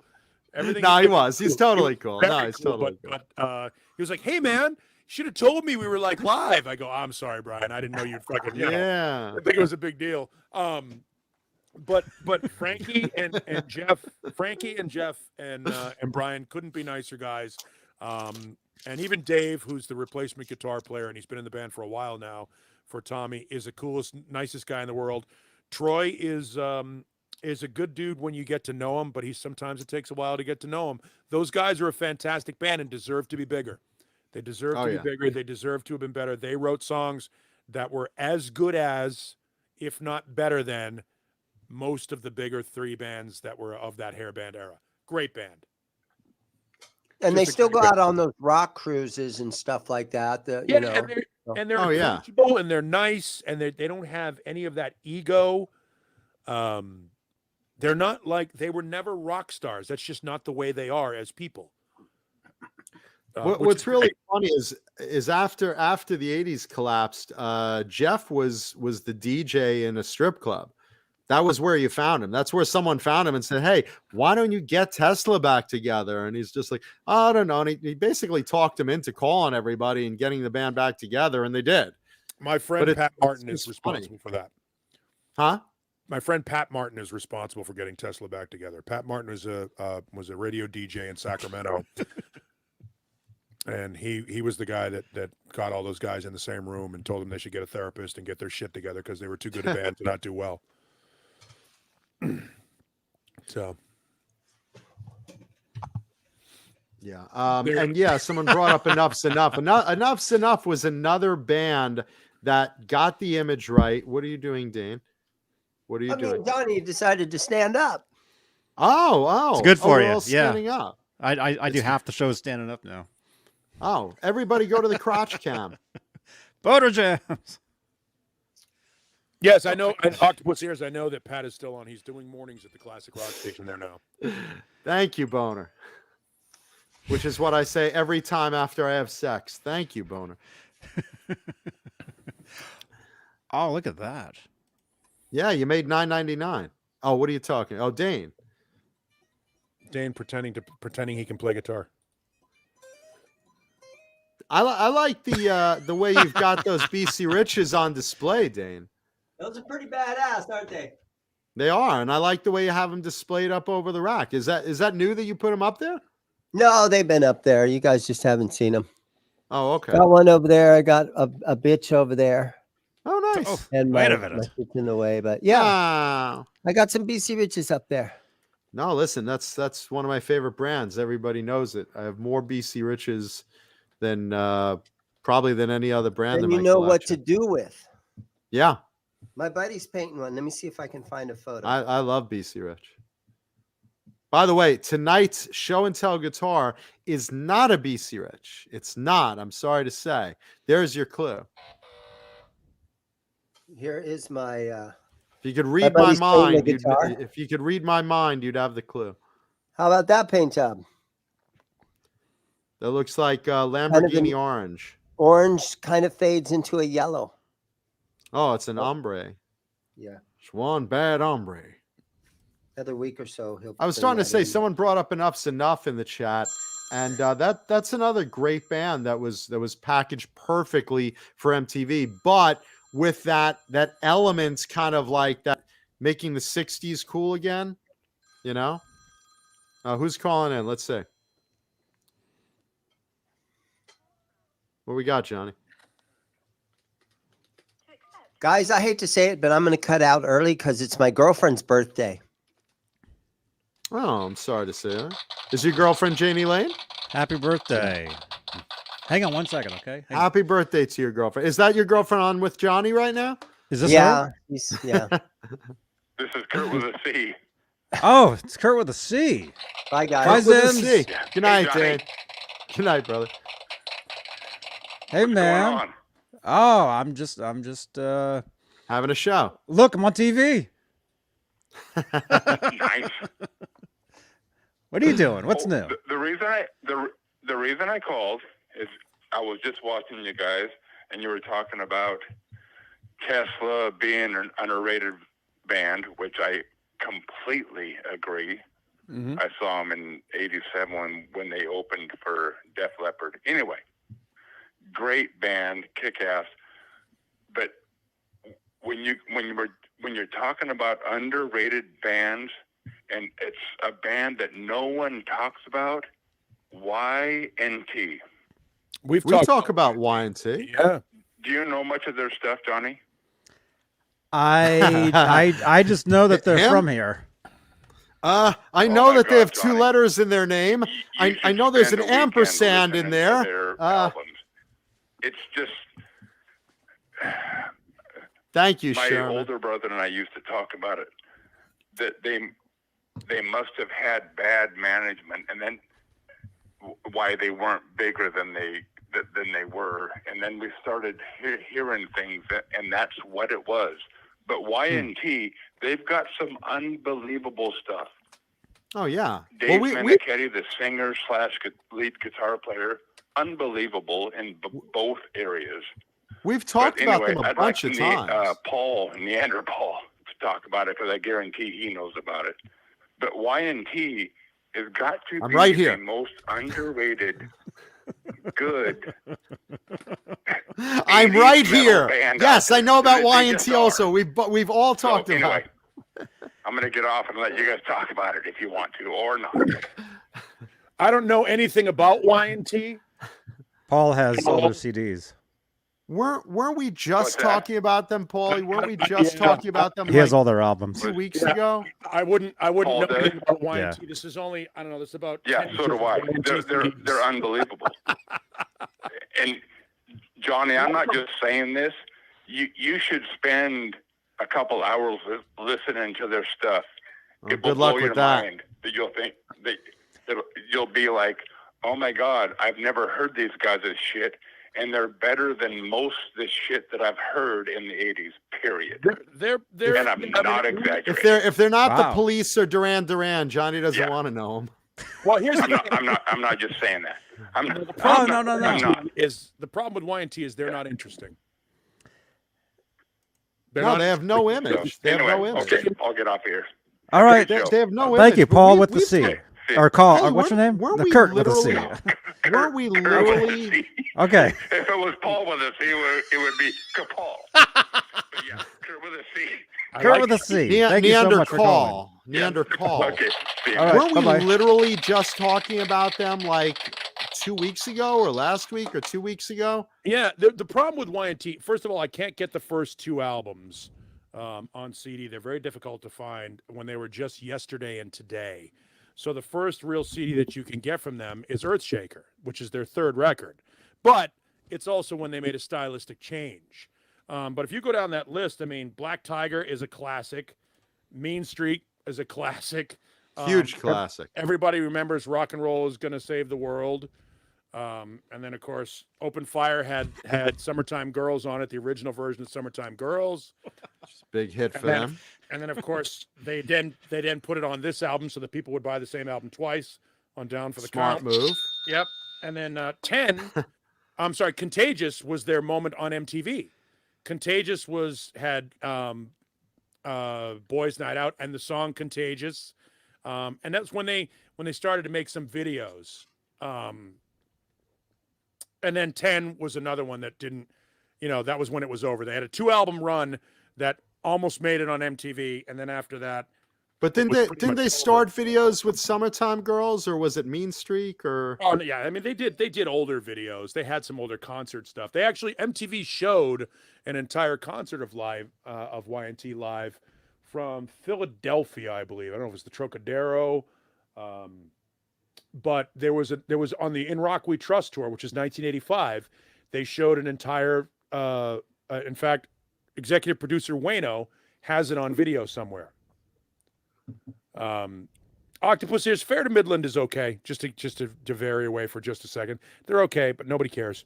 They don't sell a lot. And just records. to Kind of a speaking cool of Wayno, just to answer Wayno's question, yeah, Warrant's original guitarists on the first album were not played by Joey Allen and Eric Turner. We talked about this on the show before. They brought in a better studio musician to play those solos and said, "Look, guys, if you want this deal, you either want to sink or swim based on this first album. You swallow your pride. We get good guitar solos in. You guys learn those solos, and then we're off to the races. Or you could do what you want, and we just sink. So what do you want to do?" So credit to Eric and Joey. They put aside their pride, and they said, all right, have him do the solos. And he did. And they claimed to play them. And then years later admitted, yeah, someone else played those on the album. We just learned them later on because we weren't as good guitarists as this guy. Well, who was it? We talked about him before. I forget the name. You could Google it and find it out while we talk about Y&T. I just wanted to answer that for Wayno because he asked that question like a half hour ago. Yeah, no, that was again, there's a great example of what a lot of people don't know. A lot of your favorite bands didn't even play on their favorite albums. I mean, they're when you're a band, you become an employee of the record company, and the record company says, okay, that song isn't good enough, or your playing isn't good enough. This is what we're going to do for you. We're going to bring in an outside writer. We're going to bring in some ghost players, and they're going to play these songs, and they're going to be great. And you're going to learn these songs and go out and play them. There are very few bands like the Beatles or like Led Zeppelin that had complete autonomy over their creative output. And sometimes that works in your favor and sometimes it doesn't. I'll give you a great example. Hold on. Right? Before you do, that player, Yeah. by the way, Mike Slammer. Thank you. Y&T had complete control over their creative output. How many records have they sold? Warrant did not have complete control over their creative output. How many records did they sell? In the end, sometimes the record company knows better. from a business standpoint, and it goes back to what we were just talking about with Danger Danger and Warrant and Winger and Slaughter. Those bands sold millions of records because they were very photogenic and looked great, and the package was well done. Whereas bands like Badlands and Spread Eagle and Circus of Power didn't, because they did their thing. They did it their way, and their way wasn't the right way at that time. But just also remember, just to be clear, most bands did play their own music on albums. There were examples, though, like on Kiss Alive, like on the first Warrant album. There are examples where they got ghost players. That's not the norm, but it did happen sometimes. On rare occasions. 2 words, Muscle Shoals. Second 2 words, Wrecking Crew. Les Dudek, Robert Mason. There are a lot of guys, Steve Lukather, a lot of guys who made a lot of money. Rick Derringer made a lot of money playing on other people's records. Fuck, Jimmy Page. Jimmy Page was on 100 records you don't even know he's on. There are guys who have made an incredible amount of money playing the songs that you think are the greatest songs of all time. Bob Kulick. Yeah, Bob Kulick played on a bunch of records. I mean, there are a lot of those guys that did that.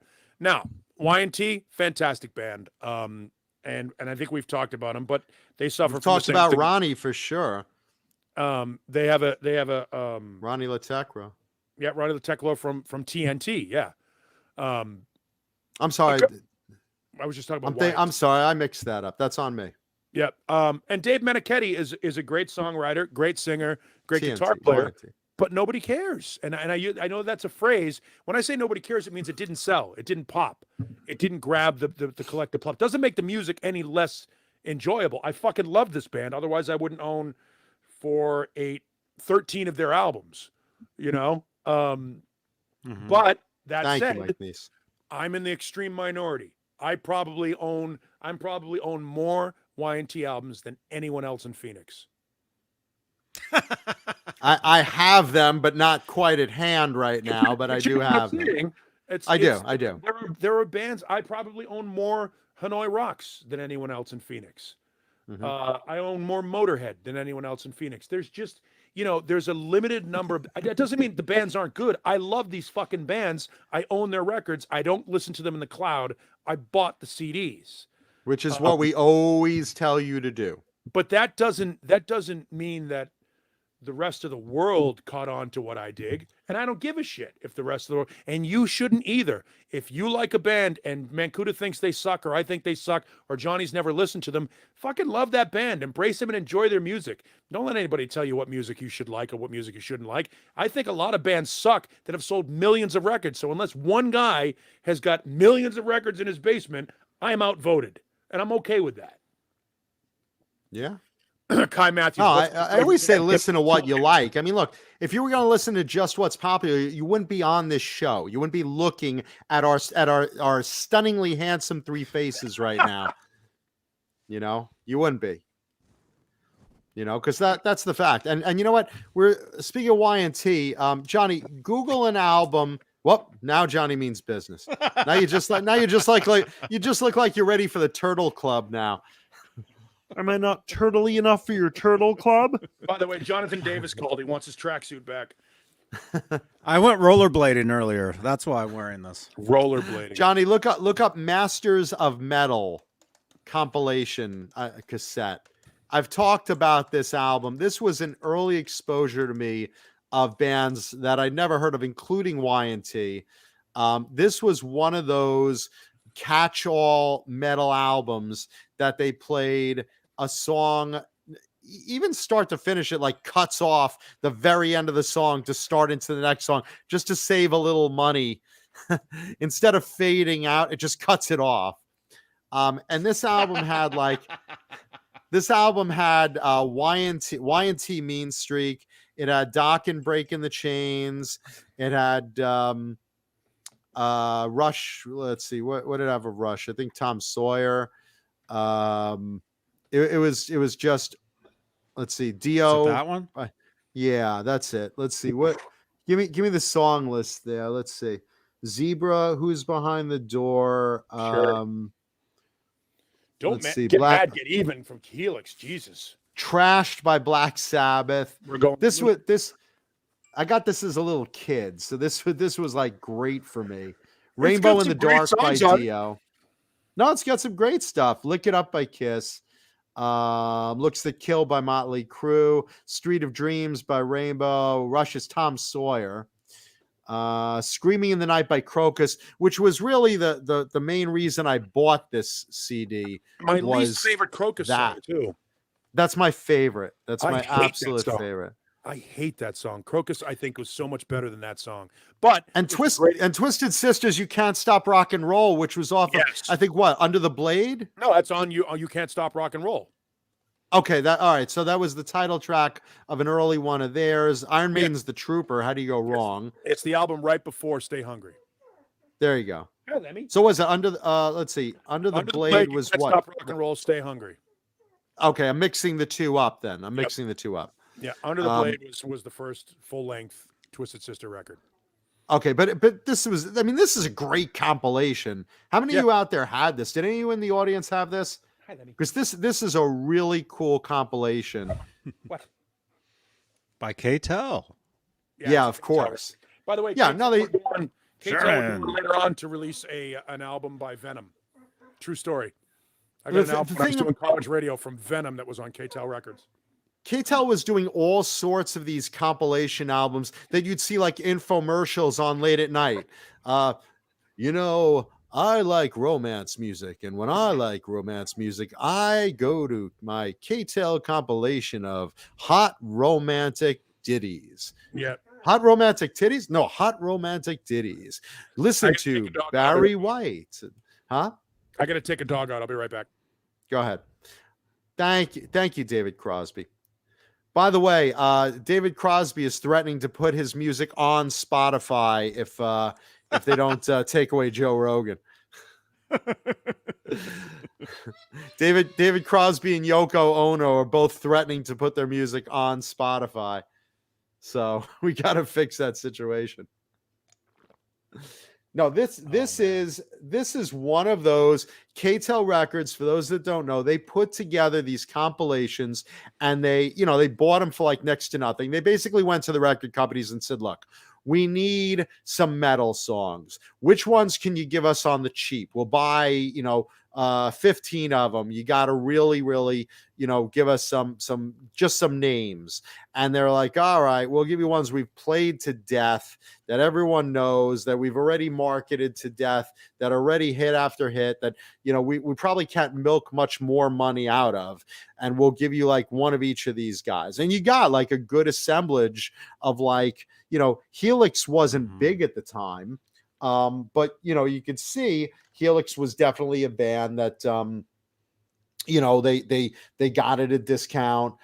Same with Crocus. Crocus wasn't commanding a big amount of money, but look, you got Zebra, who's Behind the Door, Dio's Rainbow in the Dark, Kiss's Lick It Up was very big at the time, so they got a bargain with that. Let's see, Doc and Breaking the Chains. That was another favorite of mine on that album. Where is it? Why am I not seeing it on there? Wait a minute. Where is that? Black Sabbath. Okay, what? So it was 1, 2. It was third song in, which, for me, I always went with the formula. Okay, what's the third song and the fifth song? And then the ballad is probably like the last song, and, but it didn't work this way. K-Tel basically, they did this with 70s pop music, with, the Jacksons. They did a collection. I mean, they basically bought up these songs from these companies, and this was their, venture into metal. And they'd have these commercials, kind of like a monster truck show commercial. Masters of metal, masters of metal, masters of metal, metal. Right now, Masters of Metal, get Masters of Metal. Masters of Metal has the greatest songs like these familiar hits. Mean Streak! Mean Streak! Y&T! Dawkins breaking the chains. Who's behind the door? Zebra! I mean, they would literally like play clips of it like it was a monster truck show. and they'd give these over the top commercials and whatnot. I see that. Okay, so there's their volume 2, or that's another company? I don't That's know. Masters of Metal Strike Force Volume 2. That's on Okay, Warner so- Brothers. All right, so that's another company. Wait This a is minute. KTEL was something special because just their commercials were like already just so over the top. Bozique, welcome. Let's see. So this, these are obviously different brands of people who took the name Masters of Metal. I guess KTEL, didn't copyright it or anything, but that was like the original Masters of Metal CD. What was that, Johnny? Like CD? 1982? Did you have the I'm sorry, cassette or the cassette. CD? Cassette. I had the cassette. I had everything on cassette. I bought very little vinyl. And then later on, I got very into CDs. But cassettes was like my main thing. But no, this was a big thing. I mean, to have Motley Crue, who at the time was getting up there real hot. Kiss Lick It Up was very hot at that time. 84 is when this came out. Yeah. So, again, this is like right when everyone was getting into metal big time. But things like, Y&T Helix. I mean, these are solid bands. All of them are solid bands. But like this was a very, very cool compilation of stuff at the time. Go to the track list again, Johnny. Just looking. And what do you do with Black Sabbath? I mean, Trashed wasn't like the ideal choice, but not a bad song. Not a bad song. They could have picked something better. But Mean Streak was great for Y&T. Who's Behind the Door was Zebra's big song. Rainbow in the Dark was for Dio. Helix, I wasn't familiar at the time with Don't Get Mad Get Even. Motley Crue, Looks to Kill was a big score for them. Rush, obviously Tom Sawyer was their big song at the time. But Twisted Sister, they hadn't come out with Stay Hungry yet, so they were not as big as they became. But You Can't Stop Rock and Roll is a great song, and obviously for Iron Maiden, The Trooper is like a standard. So this is this was my first exposure to some bands, including Y&T. Let's see. What cassette? Michael B wants to know, what cassette did I wear out and rebuy the most? Slippery When Wet. I bought the cassette 3 times. I went through copies of Slippery and of the first Bon Jovi. I did have to buy a second copy of Masters of Metal, and I did have to buy a second copy of You could find another copy of that? Oh yeah. And I still have it to this day. And then I did have to buy a copy of Dio Last in Line, because I wore the shit out of that one. I love that album. So those were my big ones. And then like I said, the thing about the KTEL compilations like Masters of Metal, they literally just cut the song into fit, and in as much cassette tape as they could save, just to shorten the length of the cassette so you could save on the magnetic tape. They started the song without the intro. If they had like a long fading intro, they just started it right there at the very harsh beginning and cut it off at the end. No fade out. No, where is just it? got the looks that kill. Cut. I have a KTEL of like 80s like rock. I've had it sitting there for let's years. see what you got on there. Oh man, I don't know if it's still here. Johnny wore it out already. I had it sitting right here for years. Yeah, I don't know where it is, but the reason I bought it is because it had Van Halen's Pretty Woman on it. But it was the only, this was by KTEL, but it was the single version, so the 45 was the same. But the only way, if you're a Van Halen nerd, the only way you could hear the actual... Are you a Van Halen nerd, Johnny? I am. I wasn't admit aware. it. I wasn't aware. I admit this. And by the way, Dio's Last in Line was my theme song, because at every gangbang I was always last. Go ahead, man, Cuda. She's like vanilla pudding by now. Go Oh, ahead. gosh. Dip it in. Have fun.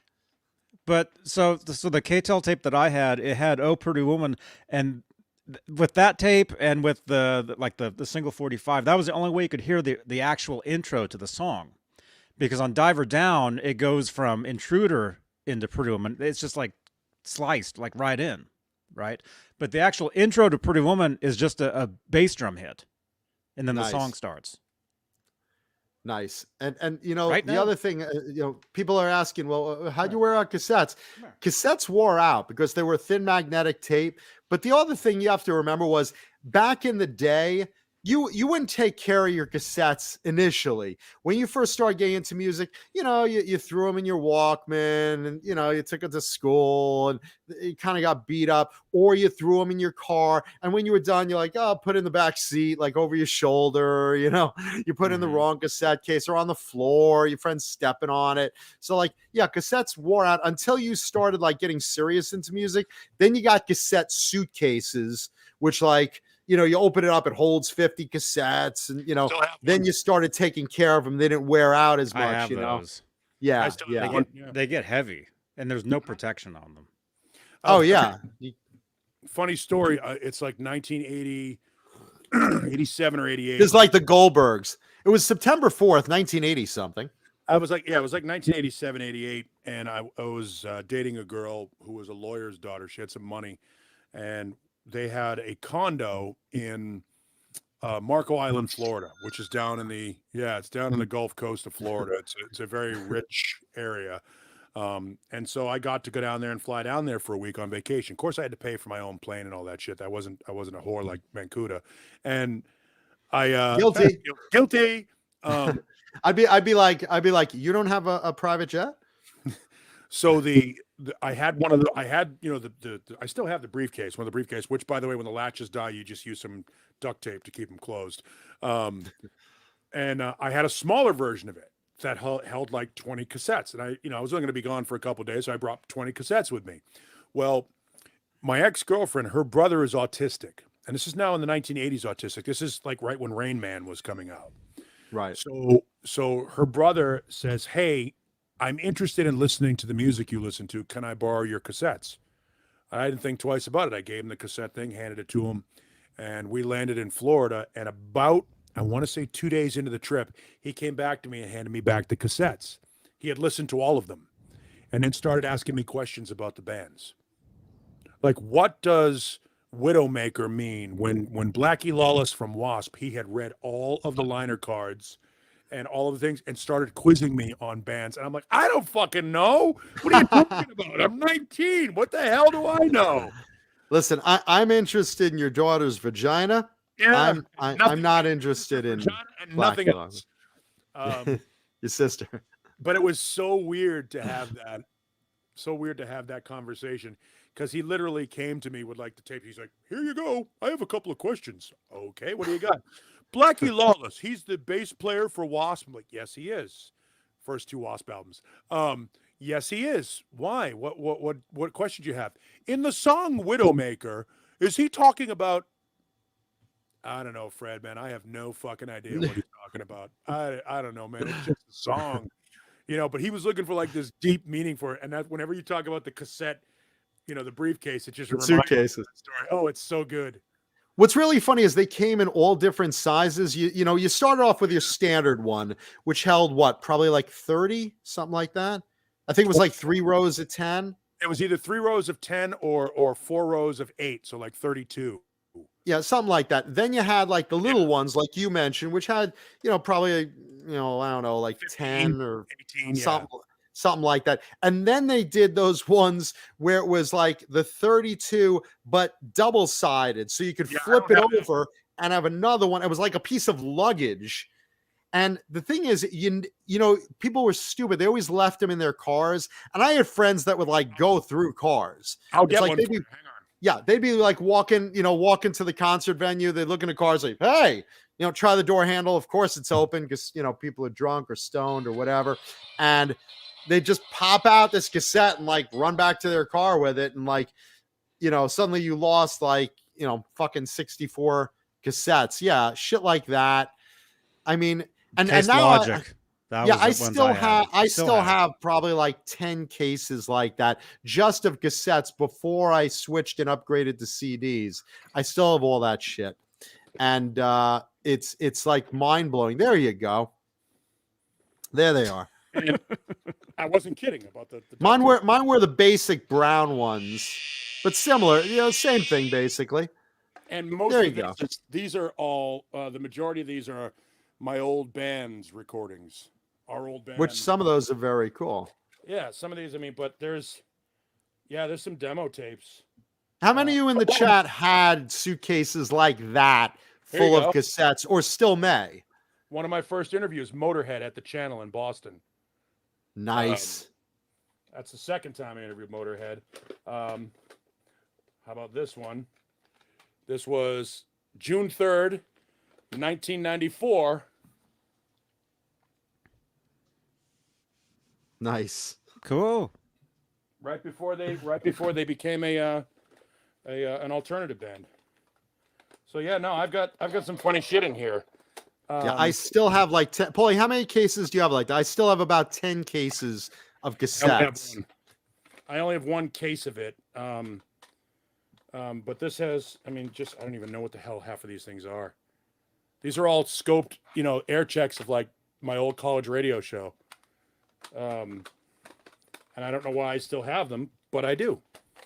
But these are, and this is literally, it has no lock on it. It's got the latches and it's all beat to shit. So when the latches no longer hold it closed, because you pick it up by the handle and the handle takes one side higher than the other, and it causes the latches to come undone and the fucking thing falls open and all the stuff comes out. Tapes flying down the stairs. You're walking down the staircase. Yeah, no, it was just, but it's funny because it was like, I'm official. I'm a businessman. Pay no attention to the fact that everything in here is bullshit. You're walking around with you're 16 years old and you're walking around with a briefcase like you're a fucking Fortune 500 executive. Yeah, that and a beeper. That and a beeper. You should be on Wall Street. Look at that. There it is. I'd love to convert them all to digital files, but there's like 80, 90 of them in there. And you got to do it in real time. That's the problem with converting all that shit to digital. That's why tapes suck. The worst is when one of your friends would sit on the cassette case. So the cassette case itself, the plexi case would break, and then you'd be stuck with like a loose cassette. Uh-oh, you have a voice. Yes. Hi, Johnny. It's Kurt with the C again. Hey, Kurt with the C. Hey, I need to talk to Neanderthal. Okay. What's up? He says, "What's up?" What's up, Kurt? A few minutes ago, talking about Y&T, I completely agree with him. Who gives a shit what other people listen to? Yeah. And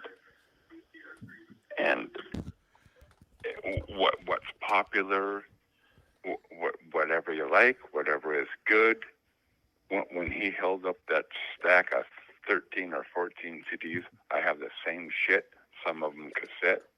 It's like, great.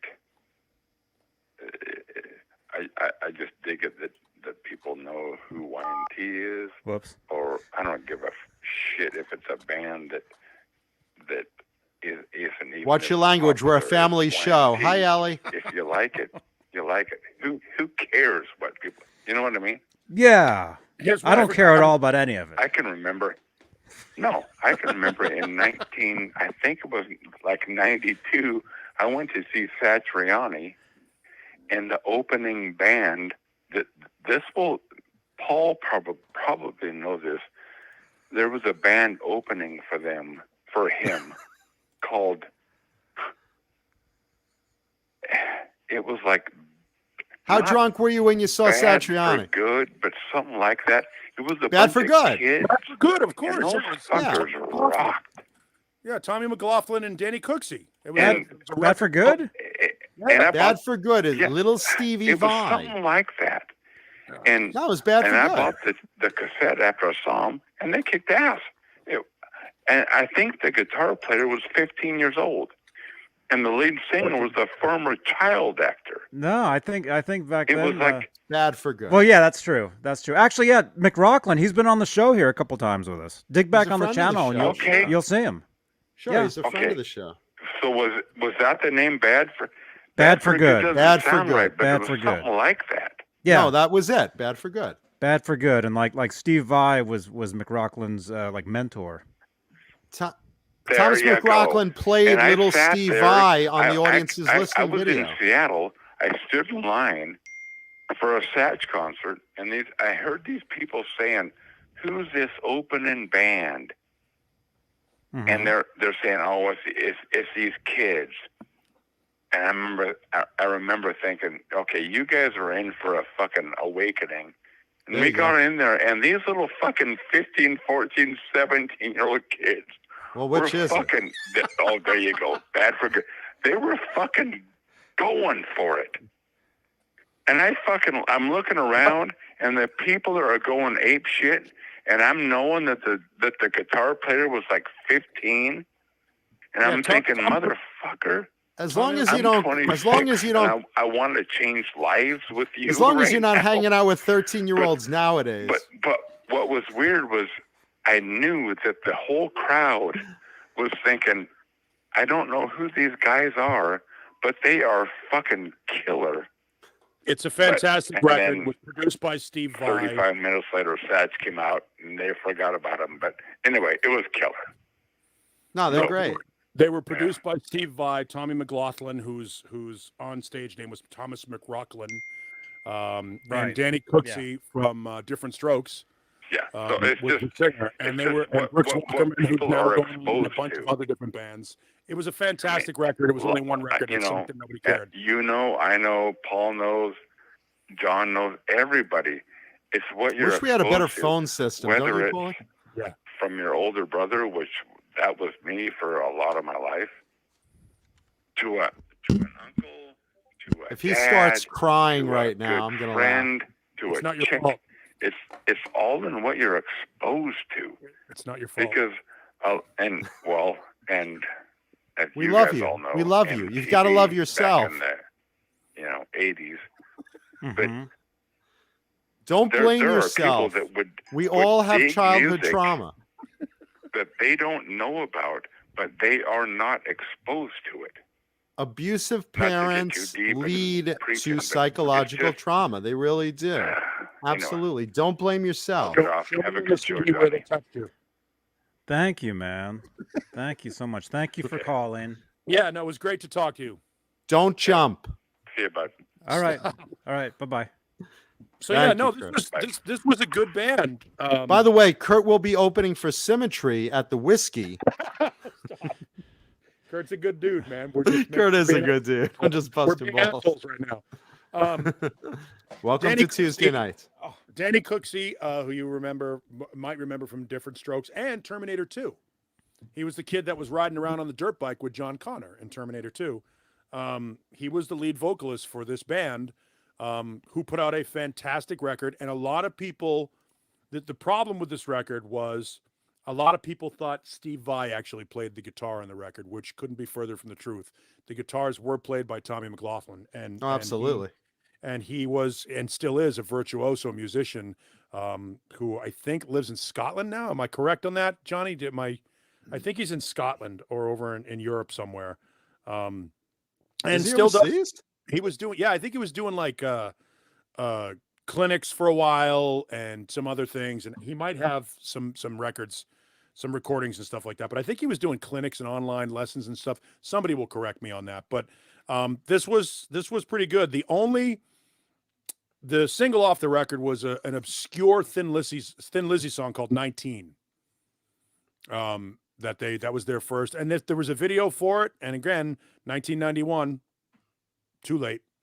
Had Now this come out that's 19, Paul, not to be confused with the Vietnam song by 19. Paul Hardcastle, who would then go on to run a company called 19 Productions and a little television show called American Idol. Not to be confused with Hold On to 18, Yes, right? And not to be confused with She's Only 17. or 18 in Life. Not to be confused with Christine 16. No, not at all. And not to be confused with Sexy and 17 by the Stray Cats. Oh my god. Johnny, you want to chime one in? I mean, you must have a song in your head somewhere. Nothing? Got nothing? And Johnny's got. He's out. Johnny tapped out. Nothing. Because we're talking about 80s and early 90s metal that he has no knowledge of. But if I said Thomas McLaughlin, he would know the name. He just has never heard the music. Yeah. No, Thomas, he's been on the channel twice. He's been on the show. Where is he based out of now, Johnny? I think it's Scotland. Jay, are you still here? Lindy Lynch is back. Lindy, did you catch Kurt's phone call? That was a fun moment tonight. Hey, Lindy. Because it's all downhill from there. But you've never heard this record, right, Johnny? No, I have. Oh, okay. I remember when it came out. There's a great song called Slow and Beautiful on it. Like Lindy Lynch. England. Is he in England? He's in England somewhere. There you All go. right. And he plays Kiesel. Ugh. So, well, nobody's perfect. There's a song called Curious Intentions that's great on this. Devil and the Angel is great. You're Making Me Nervous is a great jam. This is a really good record, but the criticism was that they didn't play on it. That's not true. They did. But it was produced by Steve Vai, so it sounds like Steve Vai. And Thomas plays like Steve Vai, but he played like Steve Vai as a 15-year-old. He's an absolute prodigy, or was at the time. Still is.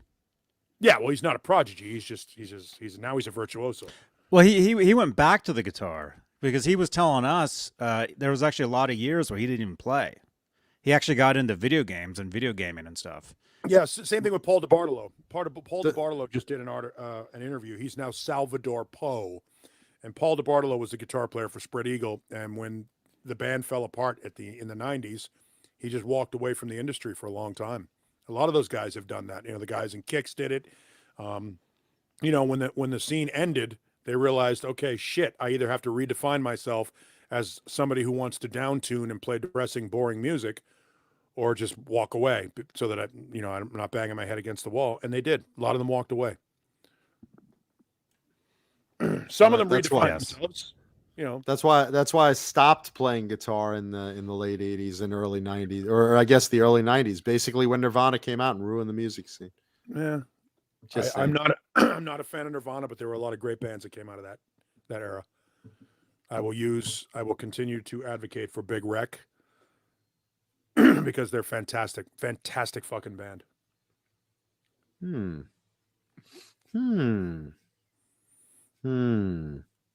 Yeah, I haven't heard Big Wreck to be honest. I haven't heard Big Wreck. You know two songs from Big Wreck from the 90s.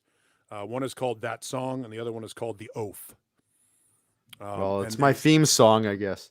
They are a great band. Ian Thornley is a stellar guitar player, a great singer, and an even better songwriter. They've got like 6 albums out, and every one of them is worth a shit.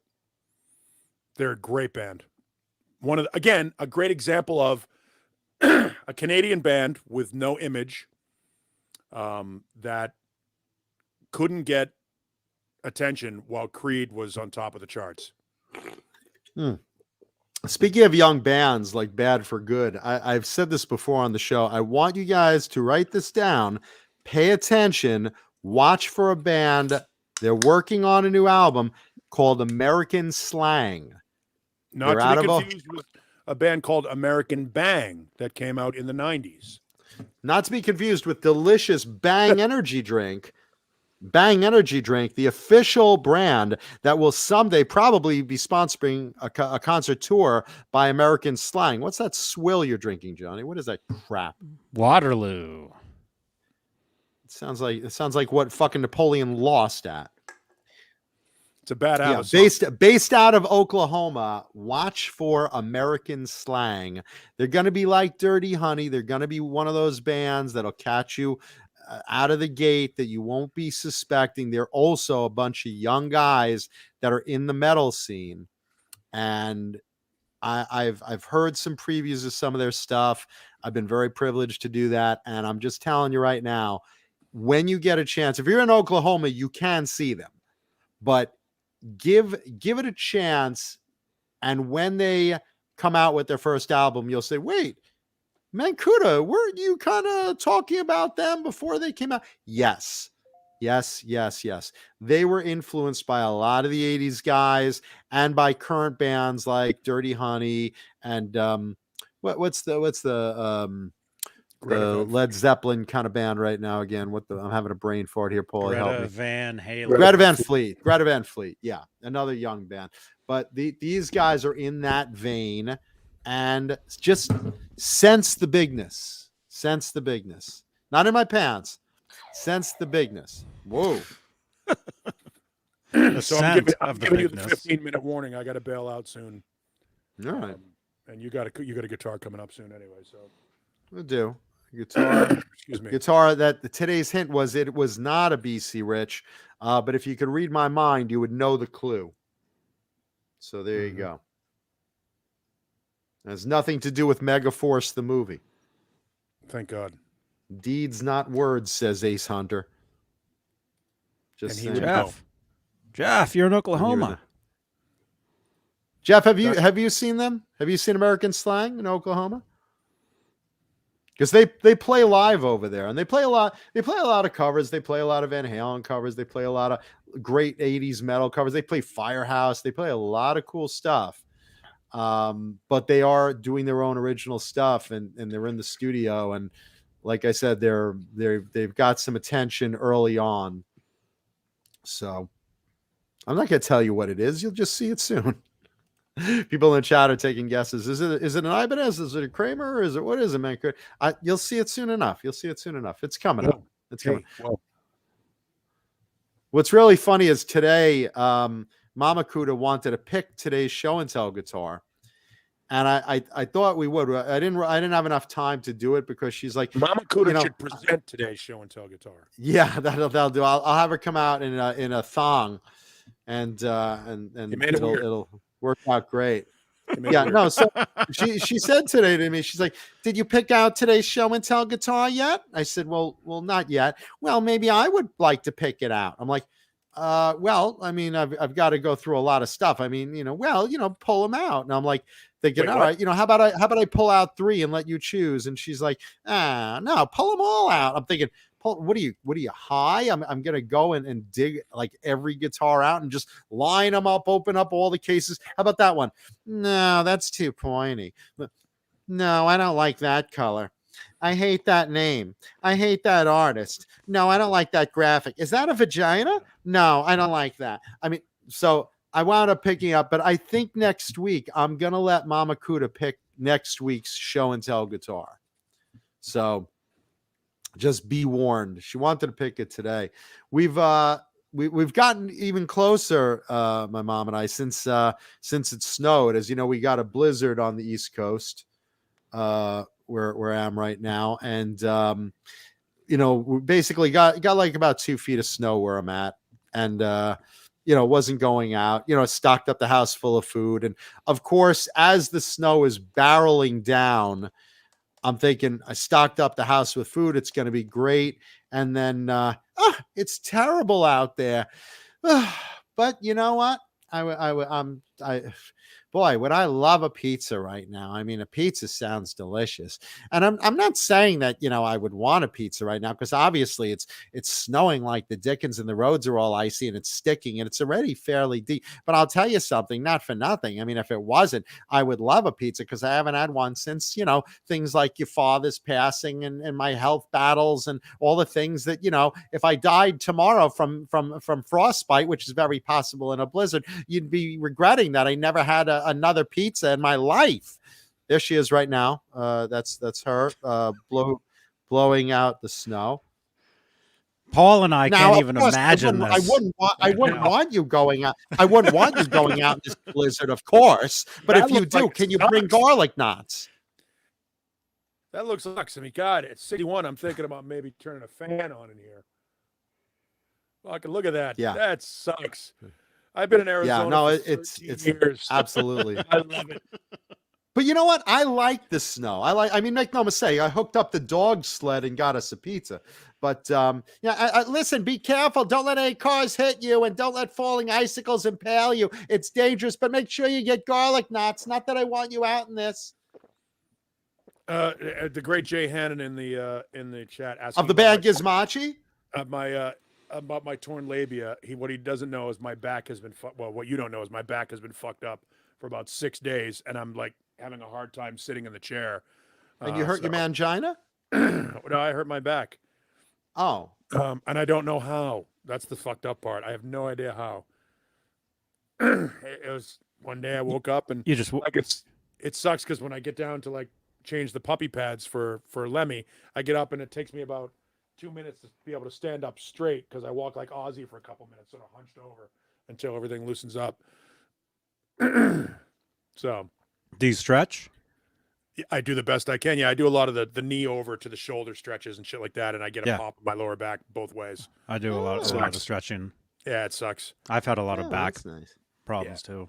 I got arthritis in my back from football because I'm an Holy idiot. fuck! What are we talking? Guitars in 1930s big band music? I swear, it's like we're at the old age home. What do you got the Walker there? And I'm sorry. Weren't you the guy that was just bitching about his fucking elderly mother being incapable of? Yeah, but I didn't think my on-air partners were that old.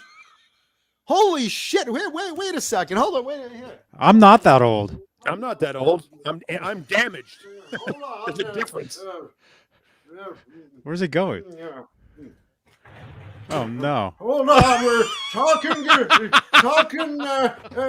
big band music, and I'm making my way over. Is that the screen? Hold on, I can't see. There's dag-nabbit penis-looking thing in the way. What's really Hold on. You're ragging on What people. year is that? Walker in his Metal, heavy metal. Back in my day, my back was hurting, and we played a hoedown with a jug band, and we were playing with McGillicuddy and his jug band. I was on the washboard, and back then that was a legitimate instrument, and he'd be blowing on the jug band. Ooh, ooh, ooh, ooh. And I'd be scraping on the board, and it would rip,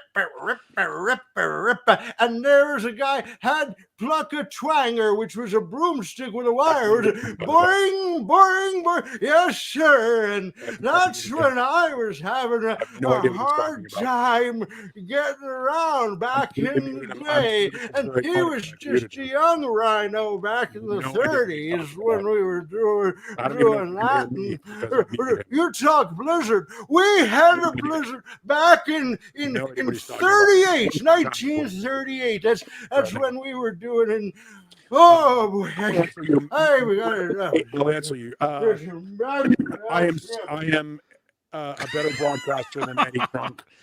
Wait, is that the guitar back there? And worth far more than Eddie Trunk is worth. He doesn't get paid as much as you think he does. Sirius XM radio does not pay very well. I know for a fact because I've turned down work there. Oh my god! But Eddie is a passionate music fan. He's also a friend of mine. So you're not going to get me to badmouth Eddie Trunk. Eddie and I have had hour-long conversations that have been more fruitful than the last 5 minutes of Mancuta's impression of whatever elderly person he was trying to make fun of. But Eddie has done a great job of marketing himself. He happens to be in New York, where the Sirius station, the studios are. And he has always done a great job. He was a good record guy. He worked for Megaforce Records, by the way. Johnny Zazula was one of his early employers. So, and anybody that does this for a living, that is an advocate for this music, I would rather listen to Eddie Trunk than most of the people on Hair Nation or Ozzy's Boneyard. I think they're all fucking awful. I haven't really listened to. I mean, I have, but I've never paid attention to the DJ talent they have on there. No, Eddie is the thing is Eddie is. I know Eddie Trunk. I know, and Johnny and I have met him, and you've met him and talked. Yeah, he's a but decent guy. I like Eddie. I like Eddie. I like Eddie a lot. And listen, Eddie, we wouldn't be here without Eddie Trunk. I don't think. He's definitely an ally. He's one of us. Google Gobble, one of us. Eddie is, but I can see where he annoys. He does a legitimate show of the level that we try to do. Eddie is a good dude, and he genuinely knows and loves this music. he may be whiny a little bit sometimes about certain things, but that's his thing. Sometimes. When I was a kid, I wanted to grow up to be Eddie Van Halen. Now I want to grow up to be Eddie Trunk. There you go. There. And meanwhile, right now, Eddie Trunk is watching the show, and he's like, I wonder if Johnny's going to be on Twitch tonight. Damn, I wish I could live up to that. Symmetry. Fun fact: Jose Mangan was my intern in the '90s in Memphis. Jose started out as an intern in Memphis, Tennessee. He's actually from Arizona. He's a good dude. Jose loves this music and has been doing this for a long time. But I remember when he was my intern, he likes to remind me of that every time we see each other. Hey, man, I can't believe you're still doing this. By the way, speaking of I can't believe, leave a thumbs up on the video if you haven't already. And speaking of Eddie Trunk and love, I'll bet Eddie Trunk, you know what I'll bet Eddie loves? Bang energy drink? No. Johnny, what do you think Johnny loves? That's right. Oh, boy, Eddie here we Trunk go. loves delicious Colonel's Gourmet Popcorn and more. Colonel's Gourmet Popcorn, proud sponsor of Talking Guitars 80's Metal, or at least It was ignorant covered one, by Platoon. It was absolutely a Freaks reference. or at least ignorant. I don't know if they realize what they're sponsoring. But anyway, Colonel's delicious gourmet popcorn and more. Colonel's the best, tastiest. You need some for your damn Super Bowl party. If you are having a Super Bowl party, where is your Colonel's Gourmet Popcorn? Your friend's can't gonna say- you walk can't say in. Super Bowl. Can't say Super Bowl. We'll get it shut down. Seriously, they'll pull All us right. off YouTube. Say Supper Bowl.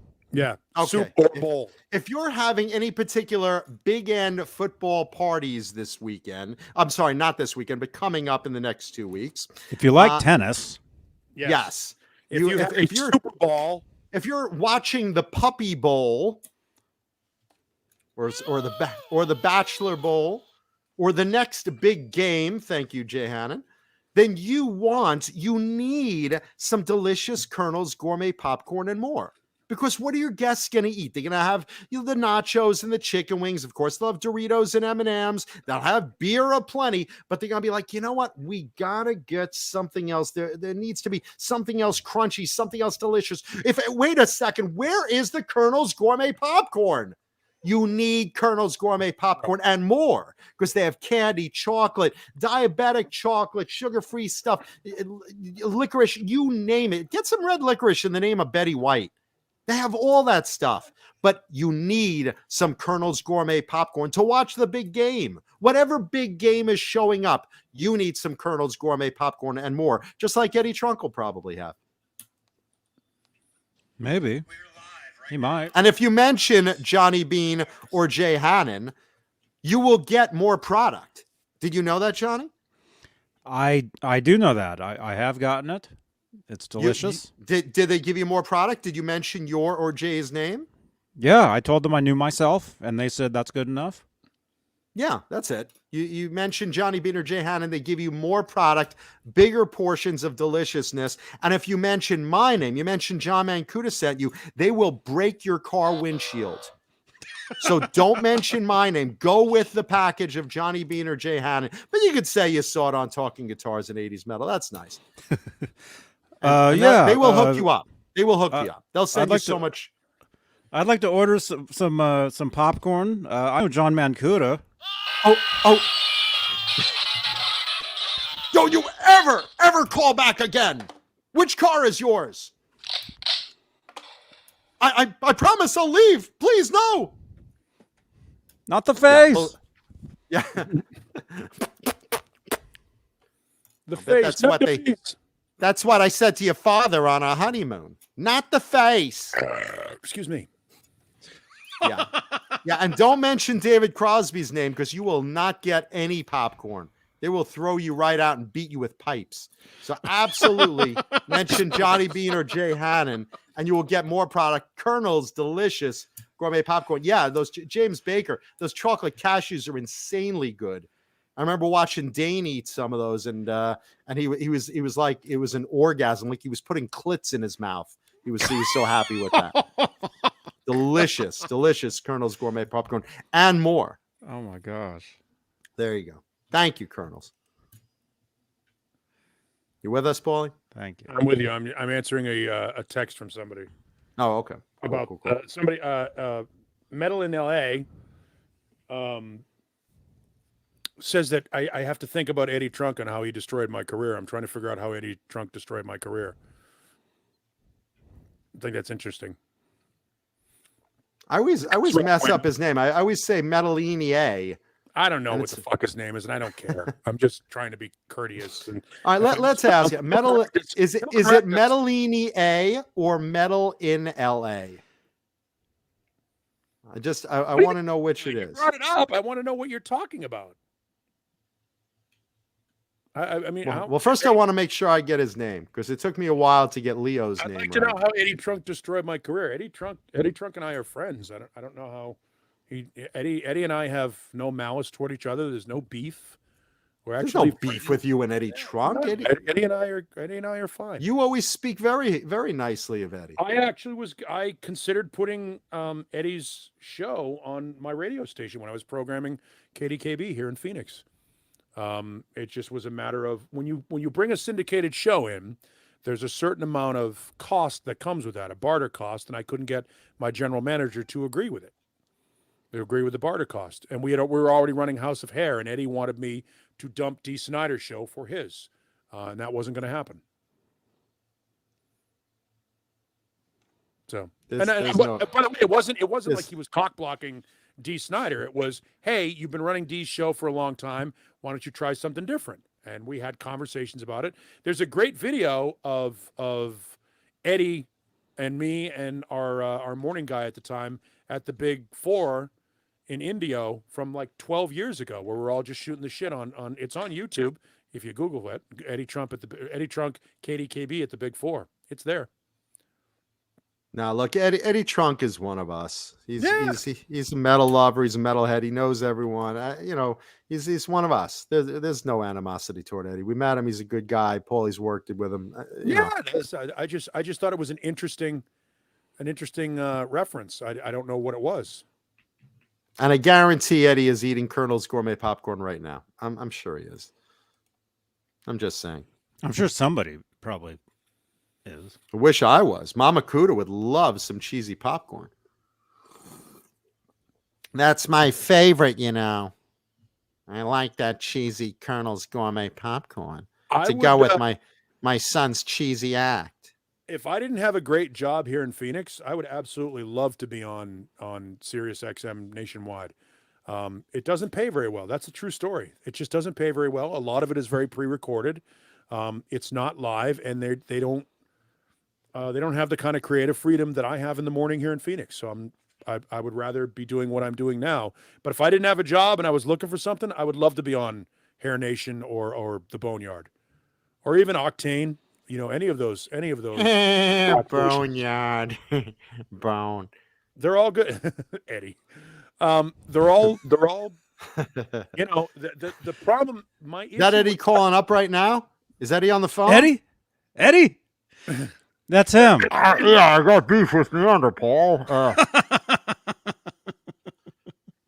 My own issue with satellite radio is that it doesn't deliver on the promise that it makes, which is it should be like this. It should be worldwide, interactive. You should take calls live from people. You should play music that people want to hear instead of pre-recorded playlists. You should do all the things that make radio great. But they don't do that anymore. They just don't. And that's I wish we could take live calls from people.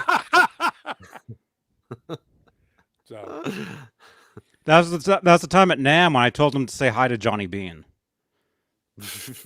And he did. He's like, Johnny, we're sorry we can't see you. And I was like, right there.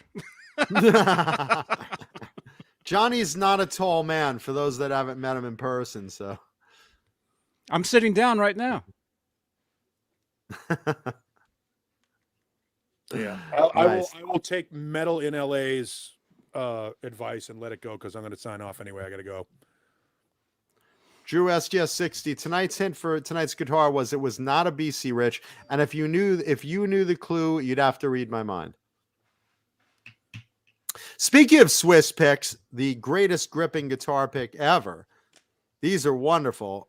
Proud sponsor of the show, Swiss picks with raised holes for better grip. There you are. Oh, Neanderthal's gone. I thought you would at least wait for the guitar. The great Neanderthal, everybody. Dane left. Paul left. And the Half the audience somehow audience. still sticks around. What are you guys waiting for? Like something fun or funny? Or no, we'll talk about more stuff in a little bit. I got some stuff to talk about. But first, Swiss Picks, the greatest gripping guitar pick ever with raised holes. They have so many versions. Get the Jason Becker Blue Cheese Edition. Do something for our buddy Jason. And we appreciate that. And check out Swiss Picks once you try these, because Johnny, you know I give these out. Like I see them at NAMM, I see some at the Guitar Center. I always have some on me. I give them out to friends and fans and just people I see playing, and I'm like, hey, you know, try this. And they're like, oh. And once you get used to these are really awesome. These are awesome. So They there are. you go. They're Swiss great. Picks. They're great. Yeah, we all love Swiss Picks. So check them out. Go to Swiss Piss. Swiss Piss. Swiss Piss? Is that like the Swiss Miss girl pisses on your face? She pisses hot chocolate in your mouth and during a cold winter day? Oh, that's my mom right now. John, that's disgusting. That's Paul calling it. Hello, you're on the air. Hi, Johnny. It's Kurt with a C again. Hey, Kurt with the C. Hey, ask John. He was just talking about the Swiss Picks. What's the best place to get them to where any money would go to Jason Becker? I believe Jason gets some of the money from the Blue Cheese Edition. Some of the Blue Cheese Edition Swiss Pick, if I'm not mistaken. I can right, probably tell you. I don't know this for a fact. I guess we could look it up, but possibly you can go to Jason Becker's website, and if they have them listed on his site, then I'm sure that's a way to do it. Yeah, and I'm sure there's other things that they sell on Jason's website. I know. The album with him I know. and Friedman back 100 years ago, and it's like that poor dude. Anyway, yeah, if I could send 20 cents his way, I'll fucking do it. Absolutely. Go to his website. Look, Jason's good people. Done. I'll do it. Go to his website. Jason's good people, and I know Colin. I didn't know Swiss Picks was associated with him in any way, but it's like, oh my God, I'll do it. Plus they look like good picks. They're great awesome. picks. They're awesome. They are great picks. I always recommend the blue cheese ones because they are about Jason. So. I didn't use them until a few years ago. And it's like, wait a minute, not those, but ones with grip on them. It's like, okay, why did I? Where were these all my life? And so I didn't have to lick my frickin' fingers. But those look great. And so anyway, yeah. Yes. Try one, awesome. man. They're awesome. Try one. Okay. So Very cool. You think if I go to jasonbecker.com, I can get someone that might send a few bucks his way? Yeah.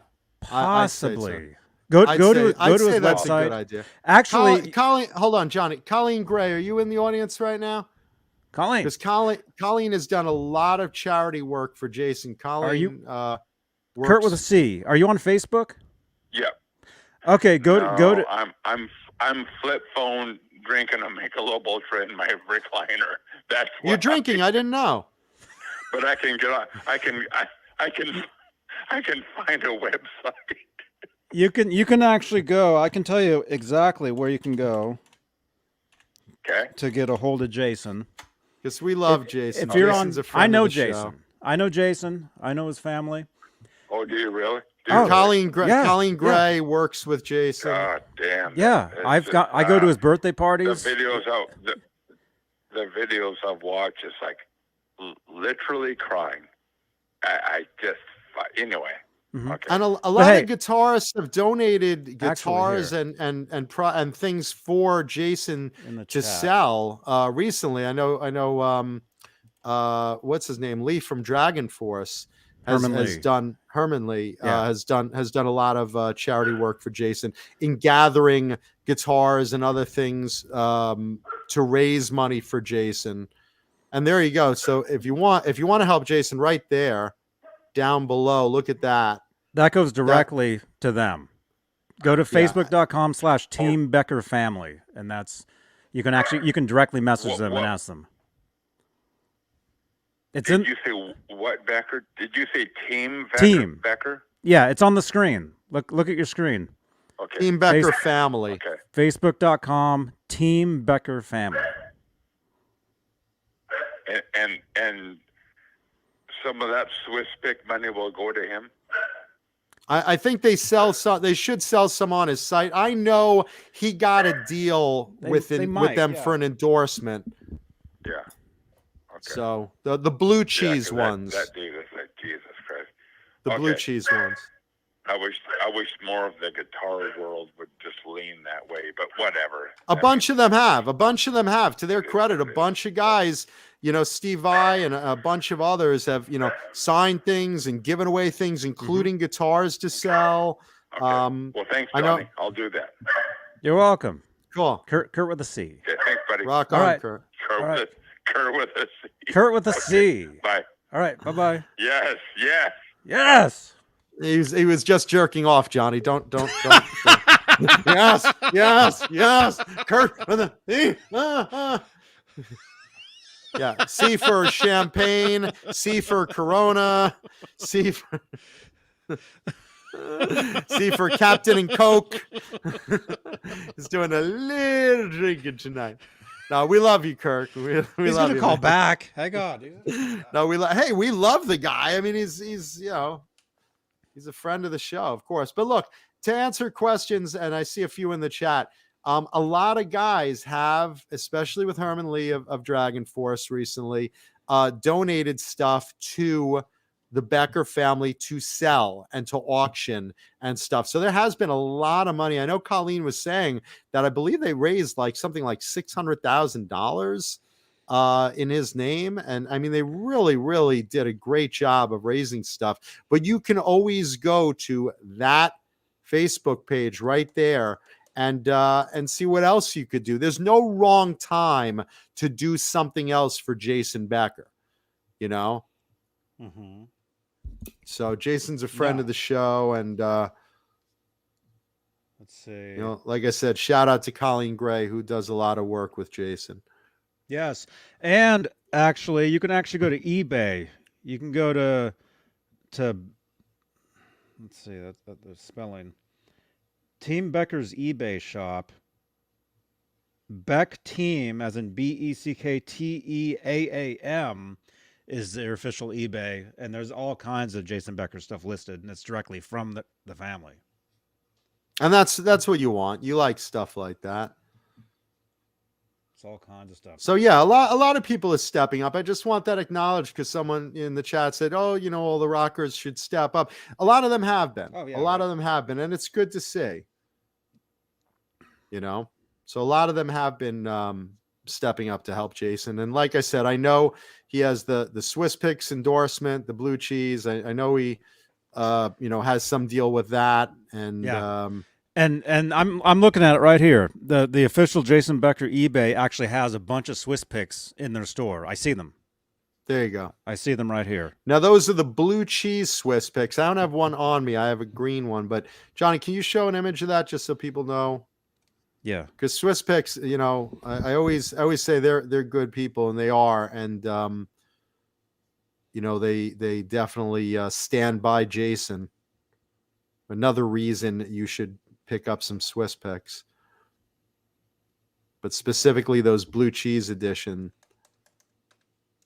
that Jason Becker blue cheese that Johnny's going to bring up momentarily.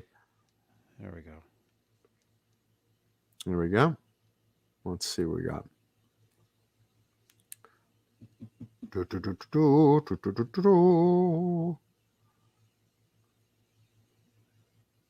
There we go.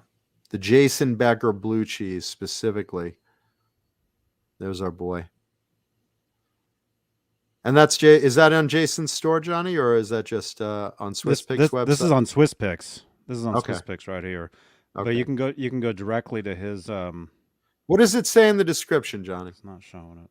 Read the description real quick, because I can't read it on my screen. It says a legend and inspiration and a brilliant musician that has influenced so many of us and continues to do so. In the rare occasion of a signature pick, there has to be something unique that separates it from the pack. The Becker blue cheese is comprised.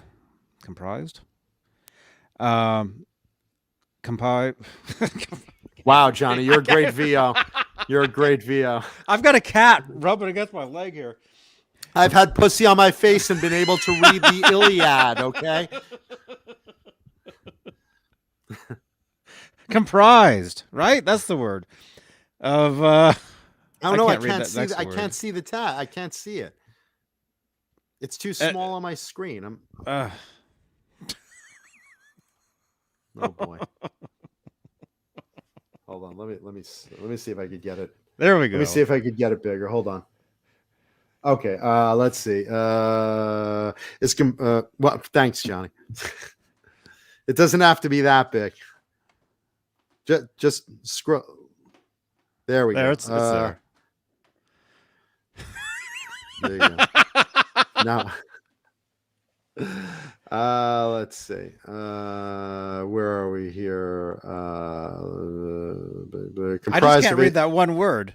Acetyl, why give it a made-up goofy name, which is a full-sounding, well-rounded tone, most associated with tortoise. We've beefed it up a bit, and its rougher texture gives a better hold. In choosing the color, it had to exude a positiveness and hope for Jason and his family, who have endured more hardship than anyone should ever have to go through. It is an honor to not only release this in Jason's name, but to also help the Becker family with future sales of his pick, which will cover the entire Swiss Picks line. To learn more about Jason, his music, and his struggle with ALS, please visit www.jasonbecker.com and the Jason Becker documentary, Not Dead Yet. There you go. So go to www.jasonbecker.com and pick up some Swiss Picks from him. Pick up his signature Swiss pick. There you go. That's how to read copy. Yes. And if you watch Not Dead Yet, you'll see me in the movie. There you go. I'm Because in Johnny's still with us. Yes. There he is. Alice Martinez. Thank you, Alice. Mancuda diapers? Mancuda diapers when you want an adult diaper, but you don't really need the absorbency. It's just for kinky things. Mancuda diapers. Gross. For just your own kinky scat play use. Mancuda diapers. There you go. Anyway, Halface, I'll do it again. Listen, when I do voiceovers, because I have done a bunch of them, when I do voiceovers, you do it like, you could do it in one take, you could do it in 30 takes. It all depends. It all depends how they want it. Yes. Bozique brings up an interesting point. Jason Becker possibly, and I think I might have also heard this, is the longest surviving celebrity living with ALS. That's very possible. And you know why? Because I think one of the reasons is positivity. He's got an incredible mindset of inspiring other people and living for other people and still writing music. And, just he's a true inspiration. It reminds me a lot of when Christopher Reeve was alive, how he was an inspiration just as much as he was Superman. And that's how I look at Jason Becker today. He's an inspiration for a lot of reasons. And I think a lot of the positivity from you, the fans, is a lot of the reason that his family, the support of again, people like Colleen Gray and Herman Lee and all those that have helped, and Pete Pinchowski of Swiss Picks and all those who have helped out, do things for Jason like that. So guys, keep it up and support Jason. Go to those pages we just read off. Support Jason and buy some of Jason's Swiss Picks and anything else he has for sale. There's no wrong thing to support Jason on. There you go. So otherwise, it is, Johnny, it is time for Show and Tell Guitar. Let's break out some of our other sponsors, not related to Jason, but I'm sure they love him. Like Mancuda diapers, nut huggers for Oh. Johnny's gonna spit out his man. Mancuda diapers with room for your junk. Piss sensitive, delicious Mancuda diapers. Oh, Tessie switch, sure. Instead of Mancuda diapers, let's look at Tessie switch, the greatest kill switches out there. Tessie switch. When you want a kill switch for your guitar, you go to Tessie switch because they are the greatest kill switches out there. They're the most durable. They're the ones the pros use, and they're just really, really good quality stuff. That's the one you want. And they have all sorts of versions of kill switches. They have the small buttons. They have the big video game buttons. They have light up ones, customizable ones. Go to Tessie Switch and get your kill switch on. And Vinum Custom Pickups, maker of the Mancuda Custom, Vinum Custom Pickups. Check that out. Vinum Pickups. They will custom make pickups for you. Hand wound, super high quality boutique pickups. Vinum Custom Pickups. Find your tone at Vinum Custom Pickups. Call Craig Vinum. Tell him you saw us on Talking Guitars and 80s Metal. He only made a year. These are exclusive boutique pickups that don't cost an arm and a leg and give you the quality better than anything you've played in the world. They take whatever you want. You want the sound of a Duncan JB, but you want it a little less money. Tell Craig Vinum. He'll make it for you. And they look great. They come in all sorts of color, bobbins, custom jobs. You tell them tonight and tell them that Talking Guitars and 80s Metal that Mancuda sent you. Call them. They will take good care of you. Call them. Call them. What are you waiting for? Email them. Call them. Vinum Custom Pickups. That's what you want. And Johnny, if you're going to hot rod your guitar, where do you go for things like noiseless springs and titanium saddles, titanium bridge, custom tuners, custom nuts? Boy, I'm not talking custom nuts like on my mom's honeymoon. I'm talking custom nuts for your guitar. Where do you go to get all those hot rod high-end parts? Oh, that's what I thought. fu-tone.com. Why would you not go to fu-tone.com? The ultimate in tuning and performance for your guitar. Upgrade your guitar, hot rod your guitar. Go to fu-tone.com. Tell him you saw us on Talking Guitars and 80s Metal Live, and he will not punch you in the face when you place your order. They have everything you want. Oh my God. They have everything you want, everything to make your guitar great. They even have full, ready to go, out of the box, hot rod custom guitars. fu-tone.com. Check them out. Mention us, right? Mention us, and they will take good care of you. So go to fu-tone.com and hot rod your tone. Right, Johnny? Yes. Yeah. Yeah. You know, do it today or tomorrow. Yeah, there's no wrong time. And of course, leave a thumbs up on the video, hit the like button, leave comments, yada, yada, yada. Send us questions because we love our audience. And right now, it is time, Johnny, for Show and Tell Guitar of the Week. Today's Show and Tell Guitar of the Week, I told you, was the clue. It's not a BC Rich. In fact, if you knew the clue, you'd have to read my mind. So if you had to read my mind, Johnny, what would you have? Oh, thank you, Craig. We'll mention that. What is that? I forgot about that. Oh, really quickly, let's mention this before we do that. Tonight we talked about it earlier at the Whiskey Go-Go tonight is the big tribute to Edward Van Halen, and our friend Caleb Rappaport from Nerd Halen is playing there.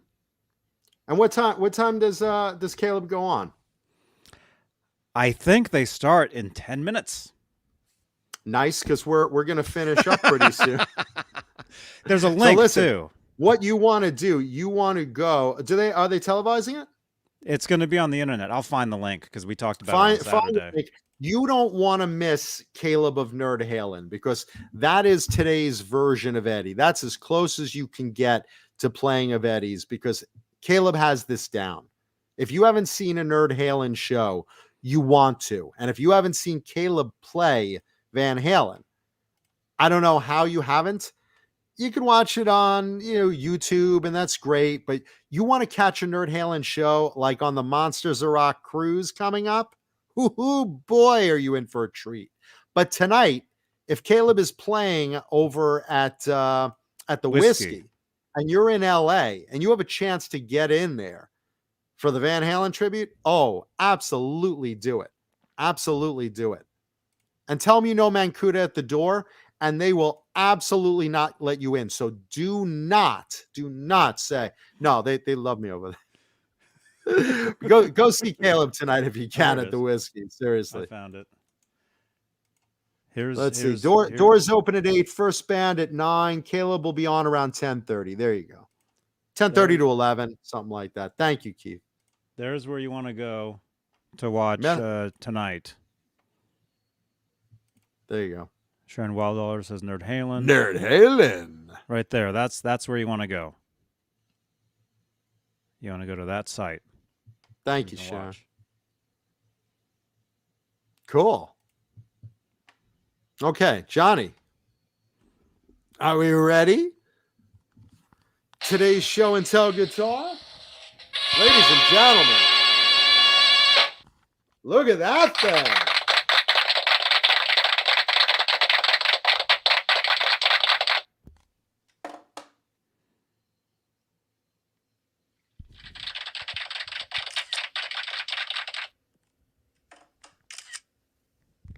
Got it. Cool. Okay. This is an ESP Custom Shop Horizon. Now look at this thing.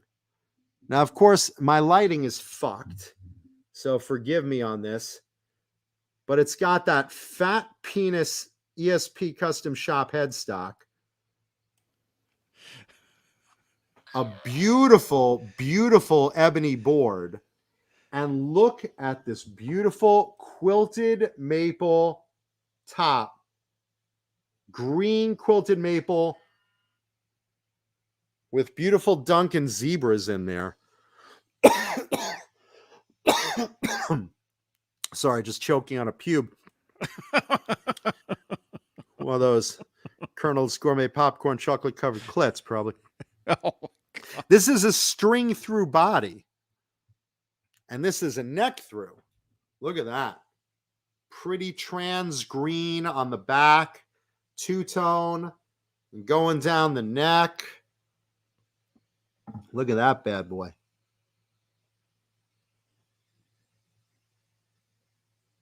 The headstock is not circumcised. Oh, wait. Yeah, it is. Yeah, it is. Yeah, it's a Jewish guitar. Sure. Why not? There you go. No aardvark headstocks for me. Oh, John, that's terrible. I don't know why you do these things. Yeah, but this plays like a dream. ESP, I've said this on the show before.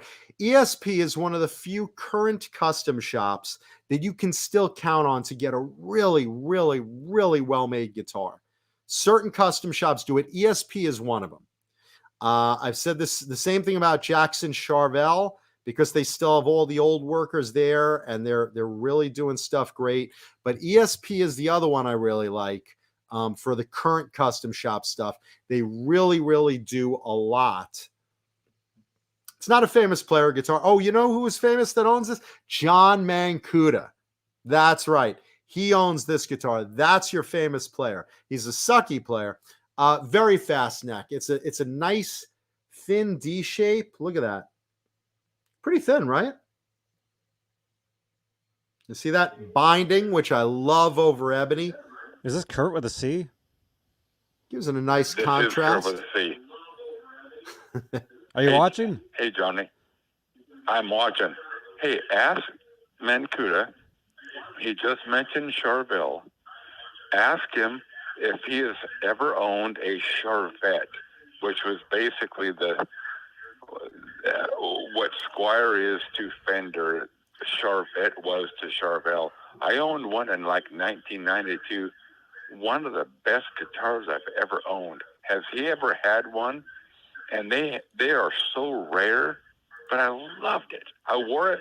I used it till I had to throw it away because it was wore out. Okay, so the Charvette, not to be confused with the model series Charvels, which were the import Charvels that they did after Charvel left San Dimas in 86. And Jackson basically went on to Ontario in 1987. But the Charvel line of Jackson Charvel went all to overseas. They all went into imports. And they did the model series and they came out with various models. And those are cool players. Some of those are very good. The Charvet was, like he said, basically the squire of Charvels. They didn't make it long. I have never had one because I'm not really into the import versions of the American guitars. I like the USA ones. I like certain Japanese guitars like ESP and Ibanez. And I like certain boutique brands like, Rand and Roscoe. And but as far as the Charvet, I have never owned one, but I've never played one either. I know some of the model series can be hit or miss. Some of the model series can be junk, or some can be really, really good players. I'm not sure about the Charvet. The Charvet was basically an entry level version of the Charvel. When they went in their import mode, their toothpaste logo phase. If that helps anyone identify what I'm talking about, in the late 80s and 90s when they were just doing the imports. But the Charvet, I have never played one. I've heard of them. I know what it is. I've never owned one or played one, so I can't give an honest opinion on it. Because I always say, don't always just go by the reputation. Try one yourself, because what you may bond with, other people might not bond with. So you always want to just give it a fair shake, like like your dick over the toilet. You want to give it a fair shake, a good one, But that's it. I've never played one. No, sorry, brother. Love you though, Kurt. The hated Charvet by Charvel Guitar. I guess a lot of people gave it a fair shake and hated them, but from the title. But let's see. So they were made in 89 and discontinued in 91. Like I said, not made long. But there you go. There's an image of one. Does it say where they were made? I think they were like China or something like that. Korea. Okay, there you go. Actually, let's see. Korea. What? Why are those your nuts, Johnny? Gross. It's an ad. Not Why from are you Colonel's. looking at something that looks like a tumor pulled out of my anus? Gross. Wow. Yeah, go a little to the right, Johnny, so we could get that guitar there. There you go. There's the Charvet. Are they comparing it to a handful of elephant shit or something? There you go. Gross. Gearhead Workshop says Charvet was the Yugo of Charvel Jackson. Jesus Rapes Me asks, have I ever had a Corvette? Yeah, I have. Okay, back to the guitar. You ever tried one of these? Have you ever had the remnants of cashews out of an elephant's anus? Okay, so back to the ESP. Beautiful string through design, zebras, and real easy controls. Basically, tone, knob, and a three-way. The tone, volume, and a three-way, rather. I'm not a big fan of zebras as pickups, but I really do like the way they look on this one. Kind of makes it pop on that beautiful, beautiful green top. Got this years ago from Guitar Center's used center. And again, this is another one of those impulse buys that you walk into Guitar Center and you're like, let's see if they have anything interesting used. And oh my gosh, look at that. Why'd someone get rid of that? And it played so nice. So I really like that.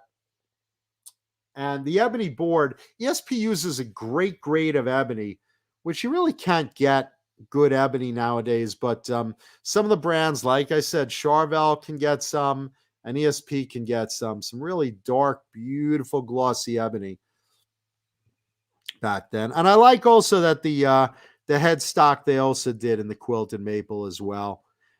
Not crazy about that ESP logo or this particular headstock, to be honest, but something about it grew on me with this particular guitar. I guess because I like the individual guitar itself. It really grew on me once I played it. So not my favorite style of headstock, admittedly. right up my cooch. Right there. But there you go. Neck through, really nice thin body. Very, very cool. Not much weight to it, which I really like also, but very smooth. Look at the neck, the heel carve over there. Not a big bump at all. Really nice, smooth transition over here. And the wood's great. The tone's real nice. Plays very fast and smooth. I like that.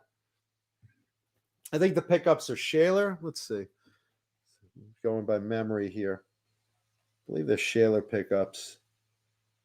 Can't fucking see in this light. I believe these are Shalers, though. But really nice. So there you go. ESP Horizon Custom Shop in beautiful green maple quilt. That is this week's show and tell guitar of the week. And next week, we're going to let Mama Kuda pick one out. And we'll see what she comes up with. Let's see what Mama Kuda likes next week. There you go.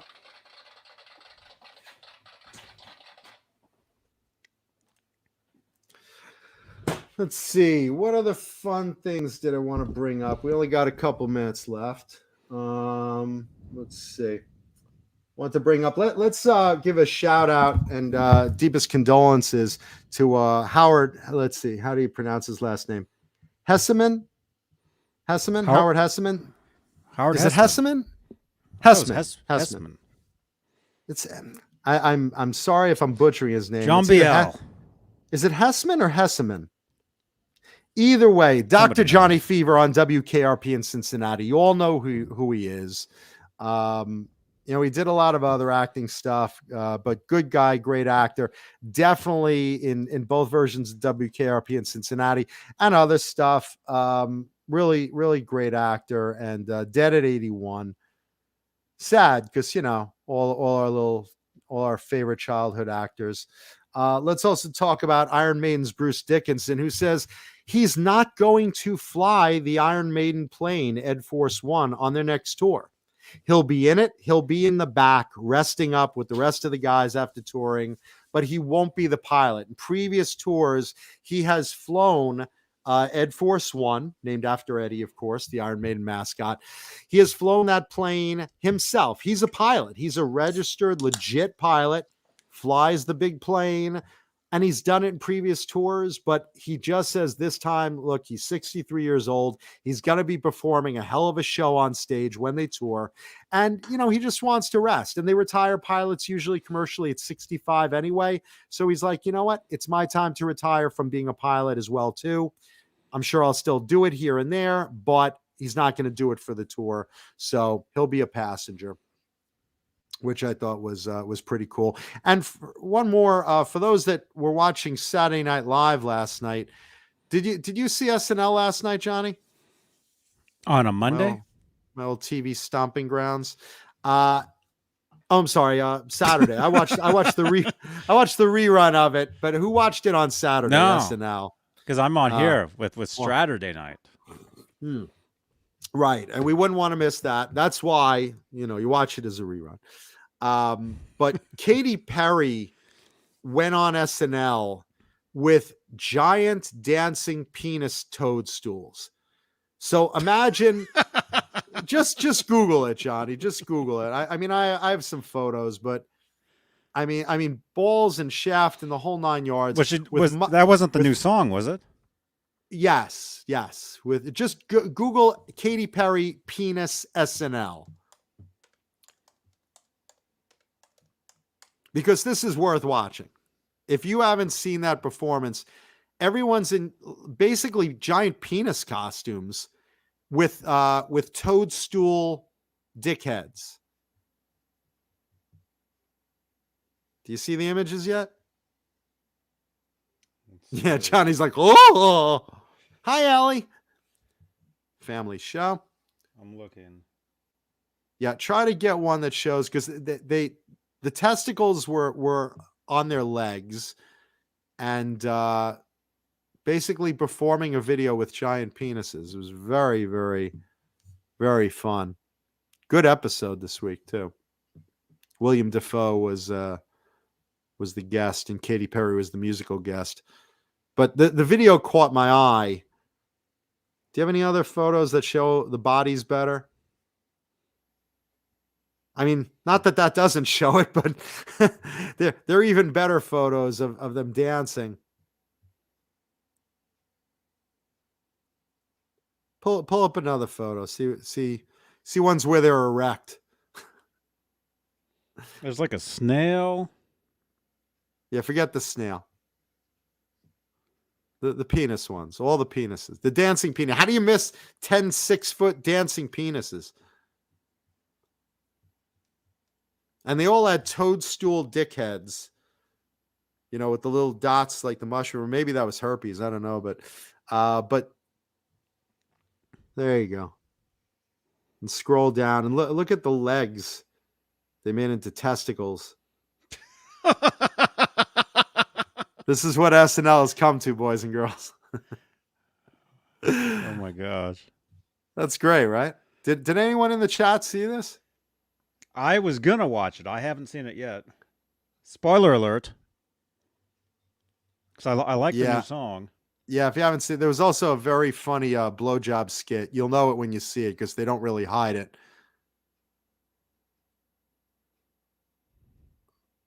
Check that out. That was all live. Yeah, penis shrooms. And it's like setting the internet on fire because it was funny as fuck. Yeah, what do you think, Alice Martinez? You like that? What would you do if one of those came to your knocking on your door for Halloween? Hi, got any candy? Right now, my mom's probably watching the show Diddling Her Clit. Oh, I like those. Oh, That's very nice. Oh, look.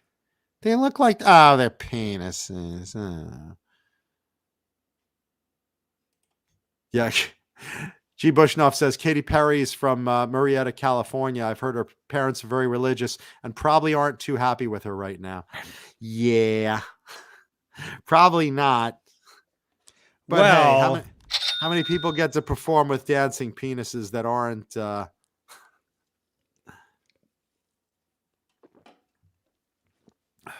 I'm sure they're all very happy. Oh, well, clearly they're coming all over the place. Look how erect they are. Of course they're happy. Hey, listen, if Katy Perry came around me dancing with big boob cutouts in her shirt, I'd be erect and dancing around her too. Those look like some pretty full balls. I like how they did little mushroom designs on the penis hats. Very fun. She's doing a Vegas residency, like really? months and months and months and months. Yeah, Katy Penis Perry. She's like, her show is like the biggest thing in Vegas right now. Nice. By the way, speaking of the biggest thing, Gene Simmons is selling his mansion, and he's asking about $13 million for it. But he's willing to accept Bitcoin now. So he's willing to accept crypto. So if anyone out there has cryptocurrencies and you want to launder it a little bit, not that I'm suggesting it, but if you want to get rid of some of it, Gene Simmons is willing to accept crypto for his mansion, his $13 million mansion. Let's see what that looks like, Johnny. As I suck down Bang Energy Drink, the official drink of Katy Perry's penis dancers this week.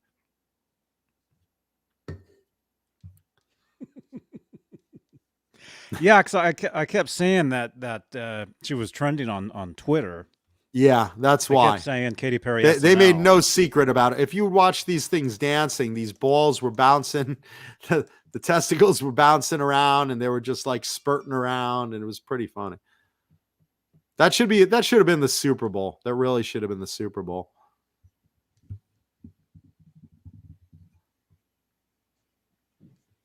Tom Petty did it with the Alice in Wonderland video. Yeah, but I don't think it was as obvious as the Katy Perry thing. There you go. There's Gene Simmons' mansion. If anyone has $13 million in cryptocurrency laying around that you probably paid originally $5,000 4 years ago, now it's worth $13 million. There you go.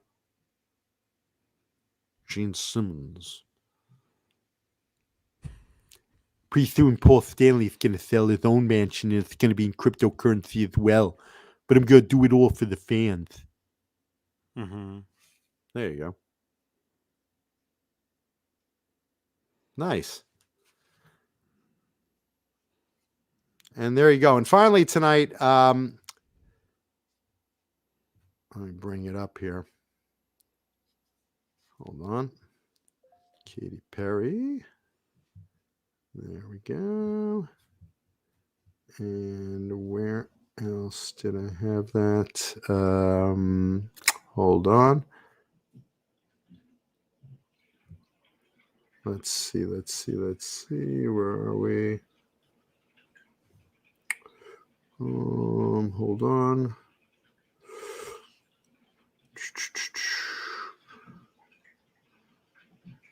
Where are we here? Let's see. Autograph just signed with Frontiers Music for a new album. For those that are interested. That isn't what I was going to talk about, but I just came across it. What I did want to talk about, though. Something important? Just for a second. I just lost my image of it, though, so I had it set aside. Please don't leave, everybody. Please don't leave. Don't go. Or how fast can we clear the room? What's the fastest we could do it? just, We like, could do an drop? Irish goodbye, but I want to do our regular. Well, we'll talk about it next week. It's a story that can wait till next week. Gives you something to look forward to for next week, because otherwise you got nothing. Clear the room. We'll talk about it next week. It's a story that'll wait. Anyway, let's thank you to our channel members, our beloved and treasured channel members, who we do, of course, appreciate our audience. As you know, like James 5150, James Gum, Jimmy Ray Hawkins, Wayno, Thomas Santiago, Smallmouth Guy, Dave Ennis, Vinyl Freaks 5150, Majestic PB&J Cat, Mike Neaston, Halen, James G, Music Therapy Laz, Andy Carson, Rick Green, The Chad, Christopher Live Sawa, All Dave, All Night, Murph Murphy, Steve Barton, Fernando Riley, Laguna Palms, Robot Master Switch, R2R3 Locking Nut, 6Chick71, John Morana, Hillary Lewis, Jeff T, 5150 TV, Kurt 5150, the 5150 TV show and Beebs TV, KXM Rock, The Dreamer's Life, R Habs, Stephen Franklin, Carol Hatcher, Sean Shreds, Margaret Scranton, Michael the Captain Smith, Jesus Rapes Me, Cole Mrazek, Brian Spalding, Joe Christian, False Flag, that's Johnny, Ghost BC Rich, Hugh Caldwell, Jim Nicholas, Mr. BHP Jr., that's Bruce, and False Flag is not Johnny, Thomas Santiago, Lenny Lou, and my little geriatric sex kitten Mary, Bo Zeke, and Steve Carmichael. Steve Carmichael. Those are the You channel rock, members. man. Those are our channel members. But of course, we appreciate all of our audience, and we love you. We appreciate you. Look, I hate to say this again. Take care of yourselves. Be safe out there. Get the goddamn shot. Wear the mask. Be safe. It's not political. Just get through this goddamn pandemic so we could get back to live music and real life. Happy Chinese New Year to everyone celebrating, and happy Black History Month to all of us. We should appreciate that. There's Johnny getting ready to mask up. I got my N95 ready to go. I'm getting ready to go outside. Yeah. But we love and appreciate everyone. We just want you safe, okay? Be kind to each other, adopt dogs from shelters, take care of Jason Becker, all the good stuff, okay? We just want you to be safe, okay? Because we give a shit. And we love you. We appreciate you. Thank you all for hanging out. Leave thumbs up on the video if you had fun. Even if you didn't, leave thumbs up on the video. And leave comments because we reply to them. We love reading your comments. Okay, so we hope you guys all had fun, and we will see you on Talking Guitars and 80s Metal next Tuesday, right? And we'll see everyone else. What, Friday, Johnny? Is that the next show you got? I don't know. Let's also give a shout out and a well wishes to Bent Tom and to Dave Nesdall, both dealing with health issues. And, of course, shout out to Dave Nesdall, also lost Brandy, his dog. And as you know, Sandra Picorni also lost her dog. So a lot of stuff going on. So prayers and positive energy out there. But, for Bent Tom and Nesdall, take care of yourselves and say a little prayer and send some positive energy their way. Okay. Because we love them and we love all of you. Right, Johnny? Yeah. We love all of you. So, we'll see you guys next time. Talking yeah. guitars, Yeah. Talking guitars and 80s metal. and 80s live. metal live next week. Rock on, everybody. Rock on, dudes. Bye-bye. And Blue Rhino loves you Blue all. Rhino. And yes, Ugh. yes, I will be on Twitch. I love everybody. Who said that? Somebody asked me. Blue Rhino? I'll be on Twitch. All right, I love don't you all. care about that. All right. Love to Bye-bye. Mama Kuda. Good night, everybody.